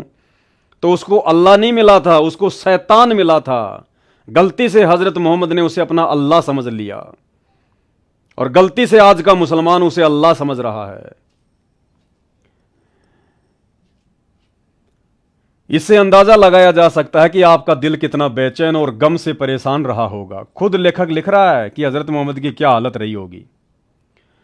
आप सलल के दिल पर कैसी चोट थी, मन में कितनी चुभन थी, दिमाग पर कितना बोझ था, वह का रुक जाना आपके लिए कितना असहनीय था। शायद रब ने मुझे छोड़ दिया। हजरत मोहम्मद जी सोच रहे हैं कि शायद अल्लाह ने मेरे को छोड़ दिया। यह विचार कर चूमता हुआ तीर था। एक दिन आप सलल कहीं से गुजर रहे थे, अचानक आकाश से आवाज आई। सिर उठाकर देखा तो वही फरिश्ता, वही जबरील जो कभी हीरा की गुफा में आया था, आकाश में कुर्सी पर बैठा था। हजरत मोहम्मद को वो जबरील नाम का फरिश्ता आकाश में एक चेयर पर बैठा हुआ दिखाई दिया। फरिश्ते को देखते ही आप हजरत मोहम्मद हिलने लगे। हिल गया बेचारा हजरत मोहम्मद कि फिर से आफत आ गई, फिर से आ गया परेशान करने के लिए। हिलने लगे, कांपने लगे और लरजने लगे। पहली बार भी आपका शरीर कांप रहा था। कितनी जगह लिखा हुआ मेरे भाइयों, कितनी जगह लिखा हुआ है। क्या यह पढ़कर भी आपको यकीन नहीं होगा? क्या अल्लाह ऐसा होता है क्या? अल्लाह इतना भयंकर होता है क्या? अल्लाह का फरिश्ता ऐसा डरावना होता है क्या? अरे फिर क्यों जन्नत में जाने की सोच रहे हो आप लोग? मूर्ख हो फिर, क्योंकि जन्नत में अल्लाह के फरिश्ते फरिश्ते मिलेंगे वहां तो। और अल्लाह का फरिश्ता देख के हजरत मोहम्मद की यह हालत हो गई तो तुम क्या करोगे जन्नत में जाकर? तुम भी ऐसे भागते फिरोगे इधर उधर डर के मारे। ये खुद जीवनी में लिखा हुआ है। नहीं भगवान या भगवान का फरिश्ता, कोई देवता, खुशी होनी चाहिए कि महाराज दोबारा कब आओगे। हे महाराज, हमें आपका इंतजार रहेगा, आप फिर से कब आओगे। आपको देख के बड़ा सुकून मिलता है, आपकी बातों में बड़ा आनंद आता है, आप फिर कब आओगे मुझसे मिलने। और यहां जैसे ही वो जबरील दोबारा मिलने आया, हजरत मोहम्मद फिर से कांपने लग गया, बेचारा डरने लग गया। फरिश्ते को देखते ही आप सलल हिलने लगे, कांपने लगे, लरजने लगे। लरजने का मतलब होता है बस बेहोश होके गिर जाऊं अभी। अब आगे आपको बताएंगे इसमें, अब आगे का जीवन भी देखिए। यहां तक तो आपने देख लिया, हजरत मोहम्मद को अल्लाह और अल्लाह का फरिश्ता जबरील मिला, वहां तक की पूरी हिस्ट्री आपके सामने आ गई। पैदा नहीं हुए उससे पहले तो नबी का बाप मर गया, पैदा हुआ उसके बाद उनकी मां मर गई, यतीमी का जीवन। 8 साल का था तो दादाजी मर गया, चाचा ने पाल पोस के बड़ा किया। 25 साल का हुआ तो 40 साल की 2 बार विधवा औरत खदीजा से शादी हुई। खदीजा से 7 बच्चे हुए, 4 लड़कियां 3 लड़के। तीनों लड़के हजरत मोहम्मद की आंखों के सामने अकाल मौत मर गए। फिर उसके बाद में भक्ति साधना में लग गया, गुफाओं में जाके। उसके बाद वो जबरील नाम का फरिश्ता आके मिला, उसने जीना हराम कर दिया हजरत मोहम्मद का। अब आगे देखिएगा, फिर बेचारा बीमार हो गया। ना बचपन में सुख, ना जवानी में सुख, और अब बुढ़ापे में क्या होने जा रहा है, ध्यान से देखिएगा। यह जीवनी हजरत मोहम्मद पुस्तक, पेज नंबर 321। हिस्तुल वदा को अभी 3 महीने से ज्यादा न गुजरे थे कि प्यारे नबी हजरत मोहम्मद पर बीमारी का हमला हुआ। यानी हजरत मोहम्मद की पूरी जीवनी को जब आप पढ़ेंगे शुरू से लेकर अंत तक, आपको कहीं भी यह देखने को नहीं मिलेगा कि उस अल्लाह ने या उस अल्लाह के फरिश्ते ने हजरत मोहम्मद को जरा भी कोई फायदा पहुंचाया हो, जरा भी कोई लाभ दिया हो, जरा भी उसको सुख चैन और शांति दी हो। समझने वाली बात यह है, फिर आज के मुसलमान को क्या मिलेगा जब आपके नबी के साथ में ऐसा हुआ आजीवन। क्योंकि नबी की साधना गलत थी, नबी अल्लाह की नहीं, शैतान को अल्लाह समझ के पूज रहा था। ये सारी सच्चाई संत रामपाल जी के सत्संगों से सुनने को मिलेगी, दूसरा धरती पर कोई विकल्प नहीं है। हिस्तुल वदा को अभी 3 महीने से ज्यादा न गुजरे थे कि प्यारे नबी पर बीमारी का हमला हो गया। अरे भगवान तो बीमारियों को ठीक करता है भाई, भगवान तो रोगी को स्वस्थ करता है, चंगा करता है, असाध्य रोगों को ठीक कर देता भगवान, तो मुर्दे को जिंदा कर देता अल्लाह। और अल्लाह के नबी की यह हालत, बीमारी, और बीमारी भी कोई छोटी मोटी नहीं। आगे आगे देखना, हजरत मोहम्मद खुद ये अरदास करने लग गया कि अल्लाह मुझे उठा ले, मुझसे अब सहन नहीं हो रहा, इतना ज्यादा तकलीफ। आम व्यक्ति को भी इतनी तकलीफ नहीं होती मौत के समय जितनी आपके नबी को हुई। तो काहे का अल्लाह था वो जो मिला था, काहे की वो भक्ति साधना थी जिस भक्ति को करते करते भी हजरत मोहम्मद का जीवन नरक के समान। प्यारे नबी पर बीमारी का हमला हुआ, और वह भी इतना जोरदार कि इससे पहले कभी नहीं हुआ। जोरदार हमला हुआ बीमारी का, जोरदार। कैसे हुई बीमारी की शुरुआत, देखिए, सुनिए, पढ़िए और विचार कीजिए कि जब आपके नबी की यह हालत थी जिसे वो अल्लाह समझकर इबादत कर रहा था, तो उसी नबी के दिखाए रास्ते पे आप तो 1% भी साधना नहीं कर रहे वर्तमान में। आप तो सारे उल्टे कर्म कर रहे हो, मांस तुम खा रहे, हर प्रकार से उल्टे कुकर्म। तो आप लोगों के साथ क्या होगा मेरे भाई। बीमारी की शुरुआत इस तरह हुई कि एक रात आप सलल यानी हजरत मोहम्मद बिस्तर से उठे, अपने गुलाम अबू मुहैबा को उठाया और फरमाया, अबू मुहैबा, मुझे अल्लाह का हुक्म मिला है, इस वक्त जाकर पकीब वालों के लिए मगफिरत की दुआ करनी है, तुम भी मेरे साथ चलो। आप उन्हें साथ लेकर घर से निकले, कब्रिस्तान पहुंचे तो फरमाया, तुम पर सलामती हो ए कब्र वालों। हजरत मोहम्मद कह रहे कि तुम पर सलामती हो ये कब्र वालों, यानी खुद पर तो कोई सलामती नहीं, खुद का जीवन तो नरक के समान, खुद का जीवन अस्त व्यस्त, और जो मुर्दे जो जमीन में पड़े हैं, जो कब्र में गड्ढे पड़े हैं, उनको कह रहे हैं तुम्हारे ऊपर अल्लाह की सलामती हो। फिर आगे देखिए भाई और बहनों, पेज नंबर 323, जीवनी हजरत मोहम्मद पुस्तक। फिर हालत बहुत ज्यादा खराब हो गई, चलने फिरने की ताकत ना रही। हजरत मोहम्मद जब बीमार हो गया तो हालत इतनी खराब हो गई, चलने फिरने की भी ताकत नहीं रही। आप सल्लल्लाहु यानी हजरत मोहम्मद ने सारी बीवियों को बुलाया, उनसे किसी एक के घर में ठहरने का इजाजत चाहिए। सारी बीवियां खुशी से तैयार हो गई। फिर सबकी मर्जी से हजरत आयशा के घर पर ठहरना तय हो गया। कमजोरी बहुत ज्यादा थी, बिना किसी सहारे के चलना आप सल्लल्लाहु के लिए अब मुमकिन ना था। हजरत अली और हजरत फजल बिन अब्बास आपको सहारा देकर बड़ी परेशानियों से हजरत आयशा के यहां लाए। जैसे हॉस्पिटल में कोई भयंकर बीमार आदमी होता है, दो चार रिश्तेदार या उसके बेटा बेटी उसको पकड़ के सहारा दे के लेके जाते हैं, वो हालत नबी हजरत मोहम्मद की हुई अंत में। अरे अल्लाह की इबादत करने वाला, अगर अल्लाह यदि आपका सही है तो उस अल्लाह की इबादत करने वाले की ऐसी हालत नहीं हो सकती। अल्लाह अपने भगत की, अल्लाह अपने साधक की अंतिम समय तक स्थिति को संभाल के रखता है। ऐसी नौबत अपने भगत की अल्लाह नहीं आने देता, भगवान नहीं आने देता, यदि आप उसकी सही इबादत कर रहे हैं तो। सिर दर्द की ज्यादती के कारण आपके सिर पर पट्टी बंधी हुई थी। यह बुध का दिन था, यानी ये बुधवार का दिन था। आपकी बीमारी को पूरे 8 दिन हो चुके थे। मुसलमान उदास उदास थे, बेचैन और बेकरार थे, क्योंकि उनका प्यारा बीमारी के बिस्तर पर था और बीमारी हर सन बढ़ती जा रही थी। इससे पहले कभी आप इस तरह बीमार नहीं हुए थे, इसलिए वे और भी ज्यादा निराश और फिक्रमंद हो गए कि कहीं हजरत मोहम्मद जी शरीर ना छोड़ दें, कहीं हमारा नबी अल्लाह को प्यारा ना हो जाए। आगे देखिए भाई और बहनों, प्यारे नबी हजरत मोहम्मद की हालत गिरती गई। बुखार कभी घट जाता, कभी बढ़ जाता। जब तक पैरों में दम रहा और चलने फिरने की ताकत रही, आप सलल मस्जिद में जाते रहे और मुसलमानों की इमामत करते रहे। सबसे आखिरी नमाज जो आप सलल ने पढ़ाई वह मगरिब की नमाज थी। ईसा का वक्त हुआ तो आप सलल ने पूछा, नमाज हो चुकी है? साथियों ने कहा, बस आपका इंतजार है, क्योंकि ये खाट पर पड़े हुए थे, इनके उठने की हिम्मत थी नहीं।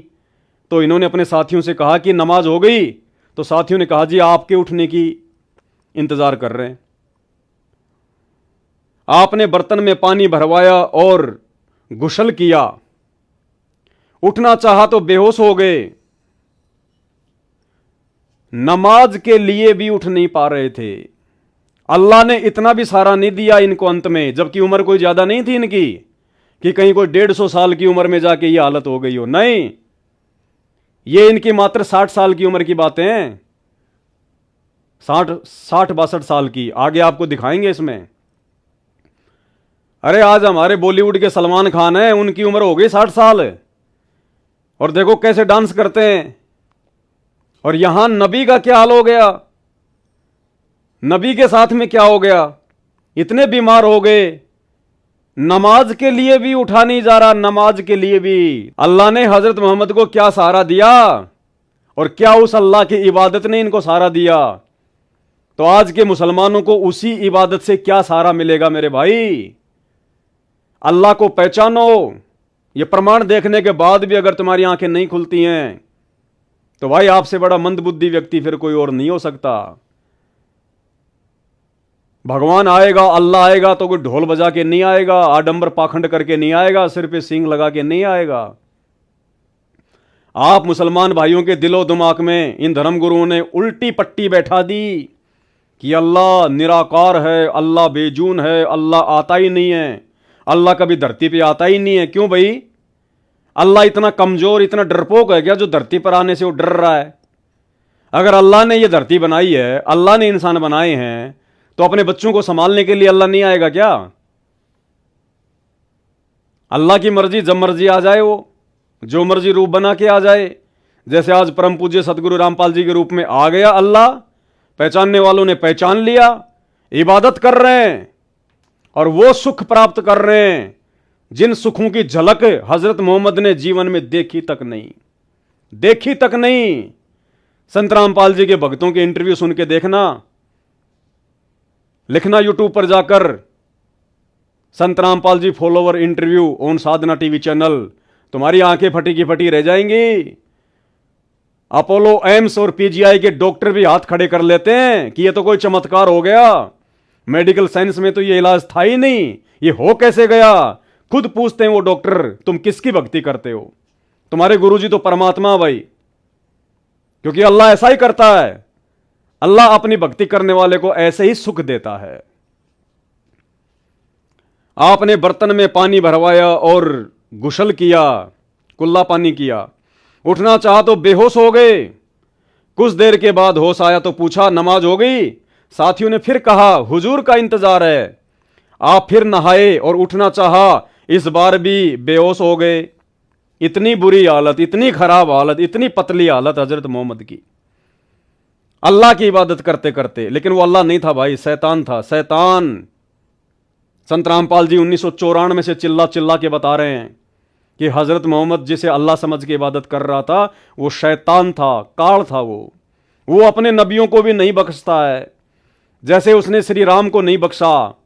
अंत में सरयू नदी में जाके श्री रामचंद्र जी ने छलांग लगा के आत्महत्या करते हुए अपनी जीवन लीला समाप्त की।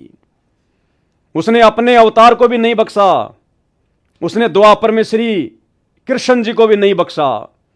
अंत में पैर में जहरीला तीर लगने से तड़प तड़प के मौत हुई। वो शैतान, वो काल, वो अपने नबियों को भी नहीं बख्शता। वो ही हालत यहां पे हजरत मोहम्मद की हो गई। फिर वही जवाब मिला, आपका इंतजार है। आपके शरीर पर पानी डाला गया, उठने का इरादा किया तो फिर बेहोश हो गए। तीसरी बार फिर बेहोश हो गए।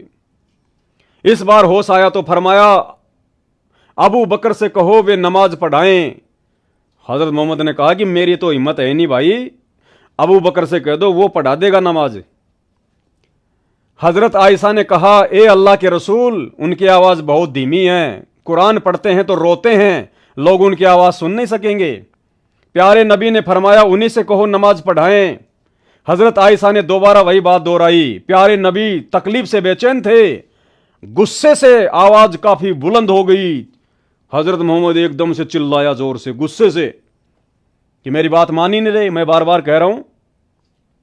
प्यारे नबी तकलीफ से तो बेचैन थे ही, गुस्से से आवाज काफी बुलंद हो गई। फरमाया कहो अबर बकुर से, वही नमाज पढ़ाएगा।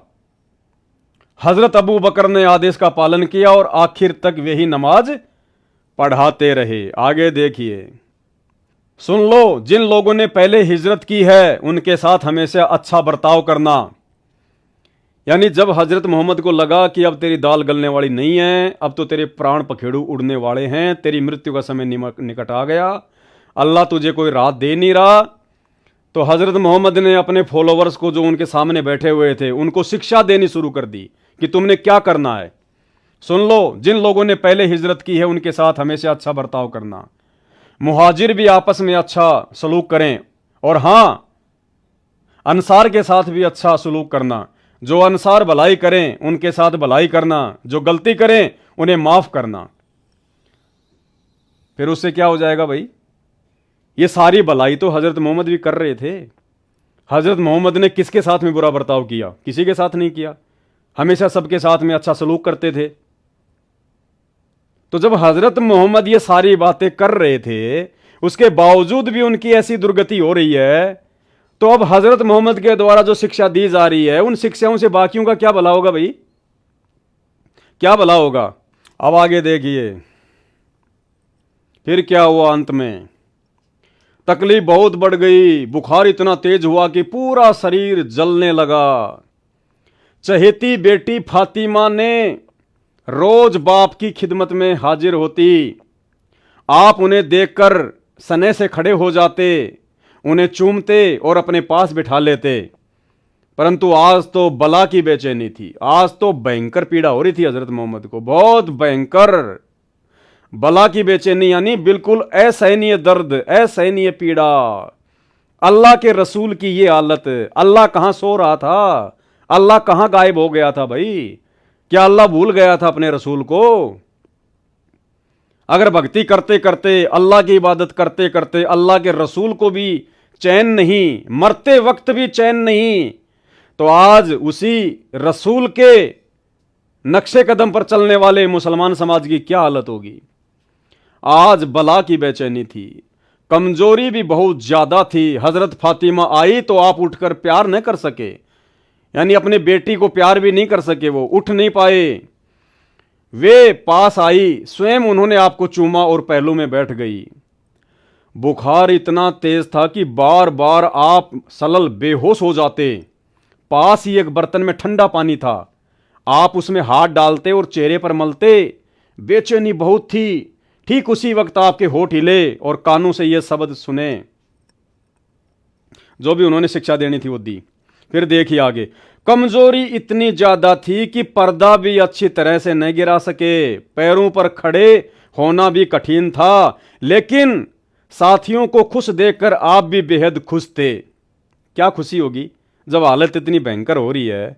ये तो इस लेखक ने अपनी तरफ से जो है लिख दिया कि साथियों को देखकर खुशी हो रही थी। अब मान लीजिए मेरे पेट में भयंकर दर्द है और मैं तो दर्द से चिल्ला रहा हूं, उठा भी नहीं जा रहा, और साथियों को देखकर मैं खुश हो जाऊंगा क्या? तो ये तो इस लेखक की अपनी सोच है। ये देखो भाई बहनों, लास्ट पेज है ये। कभी मुंह पर डाल लेते, कभी हटा लेते, उस समय निरंतर आपके मुख से यही शब्द निकल रहे थे, ये अल्लाह। मुसलमान भाई और बहनों, कान खोलकर सुन लो, आंख फाड़ कर देख लो, आपके रसूल, आपके नबी, आपके अल्लाह के प्यारे हजरत मोहम्मद जी का अंत कैसा हुआ। ए अल्लाह, नजा जान निकलने से पहले की परेशानियों को झेलना मेरे लिए आसान कर दे। इतना दुखी हो गया हजरत मोहम्मद, इतना परेशान हो गया। अंत में जिस अल्लाह की वो इबादत कर रहा था, जिस शैतान को अल्लाह समझ के इबादत कर रहा था, सुख से मरने के लिए उससे हाथ जोड़ रहा है। क्या कह रहा है? ए अल्लाह, जान निकलने के समय की परेशानियों को झेलना मेरे लिए आसान कर दे कि मेरे से सहन नहीं हो रहा। पूरा जीवन तो मुझे चैन से नहीं जीने दिया, कम से कम मुझे मौत तो चैन की दे दे। यानी हजरत मोहम्मद मुसलमानों का अंतिम पैगंबर, अंतिम समय में एक अच्छी मौत के लिए भी वो तरस गया। एक सुकून की मौत भी नहीं मिल पाई, ऐसी दुर्दशा। और क्यों? सच्चे अल्लाह की इबादत ना करने के कारण। आजीवन उस शैतान को अल्लाह मानकर पूजता रहा। और आपकी आंखों के सामने है, आंखों के सामने। अरे फिर कौन से दिन के लिए हम लोग भगवान की भक्ति करते हैं? कौन से दिन के लिए इंसान अल्लाह की इबादत करता है? इबादत कहो, उसको पूजा पाठ कहो, अल्लाह कहो, चाहे उसको भगवान कहो, परमात्मा कहो, पूजा पाठ इसीलिए तो की जाती है। लोग मंदिर, मस्जिद, चर्च, गुरुद्वारे किस लिए जाते हैं? कि हमारे ऊपर परेशानियां ना आए, घर परिवार में सब सुरक्षित रहें, काम धंधे में हमारे बरकत हो, और अंत समय हमारा बिल्कुल आसानी से कट जाए, चैन की मौत मिले, सुकून की मौत मिले, घर में कोई कलह, कोई झगड़ा, कोई परेशानी ना हो, शरीर हमारा स्वस्थ रहे, बच्चे हमारे संस्कारी हों। इसीलिए तो भक्ति करते हैं। और भक्ति करते करते भी ऐसी दर्दनाक मौत, ऐसी जिल्लत वाली मौत, तो भाई फिर कौन से दिन के लिए अल्लाह की इबादत करते हैं लोग? फिर क्या खेत में हल जुतवाने के लिए अल्लाह की पूजा करते हैं क्या? और अगर मुसीबत में भी वो अल्लाह काम नहीं आ रहा है, दुख के दिनों में भी अल्लाह काम नहीं आ रहा है, तो बाढ़ में जाए ऐसी इबादत। या तो वो इबादत गलत है या वो अल्लाह गलत है। तो भाई और बहनों, आज मौका है, धरती पर अल्लाह आया हुआ है। भले आज तुम यकीन ना करो, लेकिन ये युग परिवर्तन का समय चल रहा है। 2028 अंतिम समय है। अगर उससे पहले अल्लाह अकबर संत रामपाल जी के ज्ञान को समझकर, सृष्टि रचना को समझकर यदि उनके चरणों में आ गए, ये धर्म और जातियों के बंधन तोड़कर, तो चैन की मौत भी मिलेगी और जब तक जियोगे तब तक सुकून भी मिलेगा। अन्यथा युग परिवर्तन का समय है, भयंकर विनाशकारी समय है ये। हर प्रकार से ये शैतान, ये काल इंसानों को घेरेगा हर तरफ से। अब जैसे 1000 उन हज यात्रियों को कैसी अकाल मौत दी है। आने वाला समय बहुत विनाशकारी है। उस समय कोई सुनवाई नहीं होगी। उस समय तुम मजबूरी में दौड़ दौड़ कर संत रामपाल जी के चरणों में आओगे, गिड़गिड़ाओगे। आज वो अल्लाह तुम्हें पुकार रहा है। 1994 से तुम्हारे लिए धरती पर आकर हर प्रकार से तुम्हें समझाने का प्रयास कर रहा है। और यदि उसके समझाते समझाते तुम नहीं समझोगे तो भाई उस विनाशकारी समय में जब तुम गिड़गिड़ाते हुए उनके चरणों में गिरोगे ना, लेट सुनवाई होगी, लेट। हे अल्लाह, जान निकलने के समय की परेशानियों को झेलना मेरे लिए आसान कर दे। अरे ऐसी मौत तो एक नास्तिक व्यक्ति की भी नहीं होती है। नास्तिक व्यक्ति की भी ऐसी दुखमयी मौत नहीं होती है जैसी हजरत मोहम्मद की हुई। प्यारे बाप की बेचैनी को देखकर हजरत फातिमा बेचैन हो गई और वो क्या बोली? वे खुद ब खुद पुकार उठी, हाय मेरे बाप की बेचैनी। हजरत मोहम्मद की बेटी फातिमा भी बेचारी इतनी दुखी हो गई और क्या कहने लगी, हाय मेरे बाप की बेचैनी, कि मेरे बाप से ये अंतिम समय सहन नहीं हो रहा है। परिवार भी दुखी, हाय मेरे बाप की बेचैनी। आपने सुना तो फरमाया आज के बाद फिर तुम्हारा बाप बेचैन ना होगा। यानी हजरत मोहम्मद को पता चल गया कि अब तेरे प्राण निकलने वाले हैं, अंतिम समय है तेरा, अब ये अल्लाह कोई साथ नहीं दे रहा।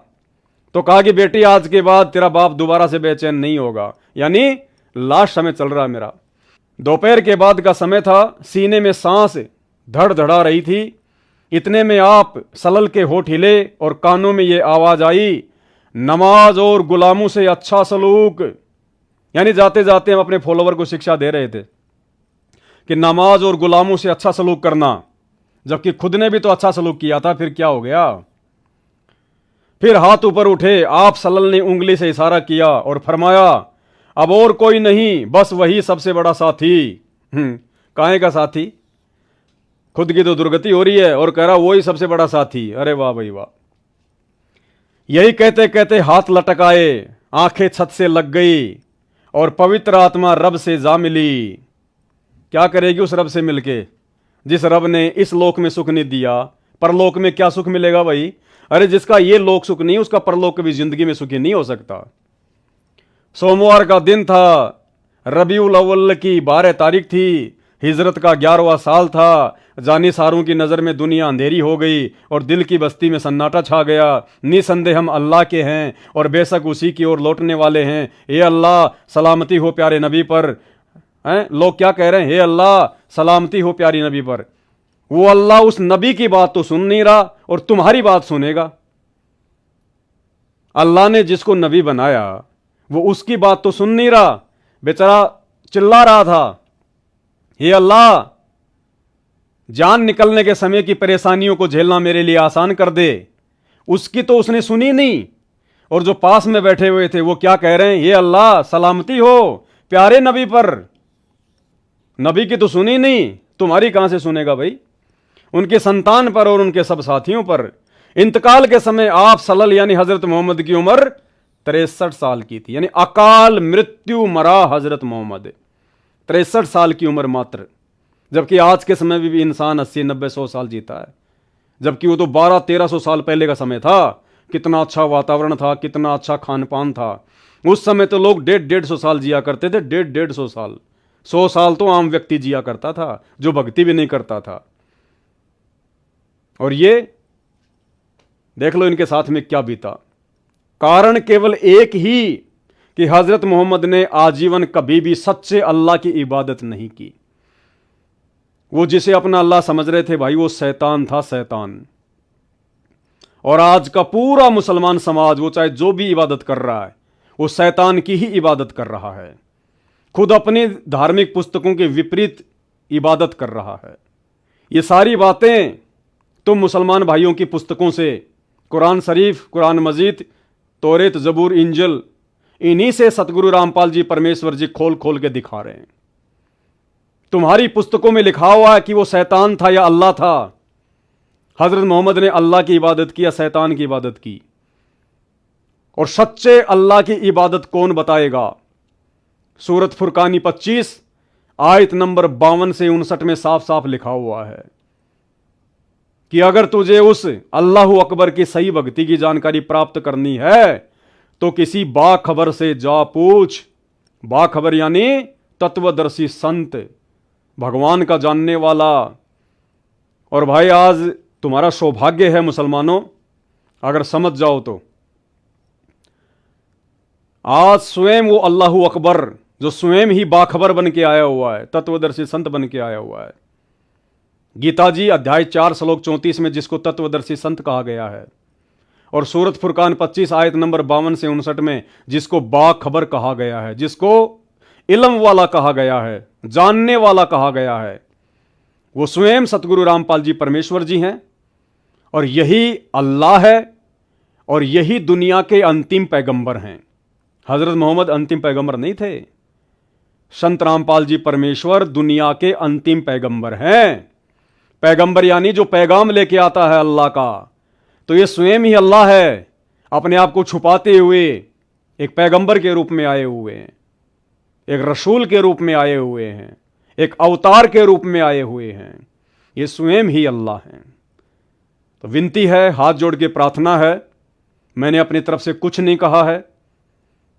शब्दा शब्द तुम्हारे ही धर्म की पुस्तकों में जो लिखा हुआ है, ये पुस्तक जो मैंने अभी आपको दिखाई, जीवनी हजरत मोहम्मद, इस पुस्तक में आप मुसलमान भाइयों के द्वारा हजरत मोहम्मद के जीवन चरित्र के विषय में जो लिखा हुआ है, मैंने आपको शब्दा शब्द बताया है। अब आगे आपकी मर्जी है। सच्चाई थोड़ी सी कड़वी जरूर होती है। जैसे किसी को बुखार हो जाता है तो बुखार को ठीक करने के लिए जो दवाई खाई जाती है वो कड़वी होती है। जो मन मार के आंख बंद करके खा लेता है उसका बुखार ठीक हो जाता है, वो स्वस्थ हो जाता है। और जो उसको कड़वी समझ के नहीं खाएगा भाई, फिर वो दुर्गति से मरता है। तो ये सच्चाई है, कड़वी है, तुम्हारे धर्म की पुस्तकों में लिखी हुई है। अरे आप किसी हॉस्पिटल में जाओ, क्यों जाओ? क्योंकि आपको कोई रोग है भयंकर, और उस हॉस्पिटल में जाके आपने देखा कि मेरे जैसा एक रोगी और पड़ा है बेड पर, और काफी समय से पड़ा हुआ है, 2 साल से 5 साल से, और वो कह रहा है कि ओहो भगवान मर गया, मैं तो मर गया, 3 साल हो गई, कोई लाभ नहीं मिल रहा, कोई फायदा नहीं है। अरे डॉक्टर साहब कम से कम मेरी मौत तो ढंग से दे दे मेरे को। अब कोई मूर्ख आदमी होगा जो उस हॉस्पिटल में जाके एडमिट होगा, क्योंकि वही सेम रोग, सेम डॉक्टर, और वो डॉक्टर जब उसका रोग नहीं काट पा रहा तो तेरा कहां से कटेगा भैया? तो जो दुख, जो तकलीफें, जो परेशानियां जिंदगी भर हजरत मोहम्मद ने उस डॉक्टर अल्लाह की इबादत करते करते भुगती, अब उसी डॉक्टर की इबादत, उसी अल्लाह की इबादत जो हजरत मोहम्मद ने की, यदि आप करोगे तो आपको क्या मिलेगा भाई? और क्या मिल रहा है? सबकी ऐसे दुर्गति हो रही है, चाहे हिंदू हो चाहे मुसलमान हो। तो भाई और बहनों, प्रार्थना है, परमेश्वर रामपाल जी धरती पर स्वयं अल्लाहु अकबर हैं, इसमें कोई संशय नहीं है, कोई डाउट नहीं है। हमने तो जान लिया, पहचान लिया, देख लिया और मान लिया, और सारे सुख भी प्राप्त कर रहे हैं। बिल्कुल जीवन जो नरक था जन्नत बन गया, जन्नत, और आगे आगे जन्नत ही रहेगा। आप लोगों से प्रार्थना है, ये मज़हब, ये जातियां, ये किसी अल्लाह ने नहीं बनाई, आप और हमारे जैसे मूर्खों ने बना दी। जैसे आपने शुरू में पढ़ा कि मक्का मदीना में उस काबा में जो मूर्तियां थी वो कहां से आई? कोई अल्लाह ने थोड़ी भेजी थी। उस व्यक्ति ने जो रास्ते रास्ते जा रहा था, उसने देखा कि मूर्तियां हैं, उसने मूर्तियां खरीद ली, वो काबा में रख दी, जिसकी दुनिया चक्कर काट रही है। ये मनमुखी साधना है, मनमुखी पूजा है। आप लोग अपना समय और पैसा ही बर्बाद कर रहे हो, वहां जाकर कुछ नहीं मिलने वाला। अभी मौका है, संभल जाओ, सुधर जाओ। हजारों की संख्या में मुसलमान भाई सच्चाई को समझकर संत रामपाल जी के शरण में आ चुके हैं, और वो अद्वितीय लाभ उठा रहे हैं, जो लाभ उनके पूर्वज ये पत्थर पूजते पूजते, मज़ारों को पूजते पूजते, मक्का मदीना के चक्कर काटते काटते आजीवन नहीं भोग पाए। आज वो थोड़े से समय में, 1-2 साल में सारे सुख भोग रहे हैं। तो यूट्यूब पर जाकर सर्च कर लेना, मुसलमान धर्म वर्सेज संत रामपाल जी, जाकिर नाइक वर्सेज संत रामपाल जी। तुम्हारे धर्म की पुस्तकों से, तुम्हारे धर्मगुरुओं के साथ में संत रामपाल जी की डिबेट है।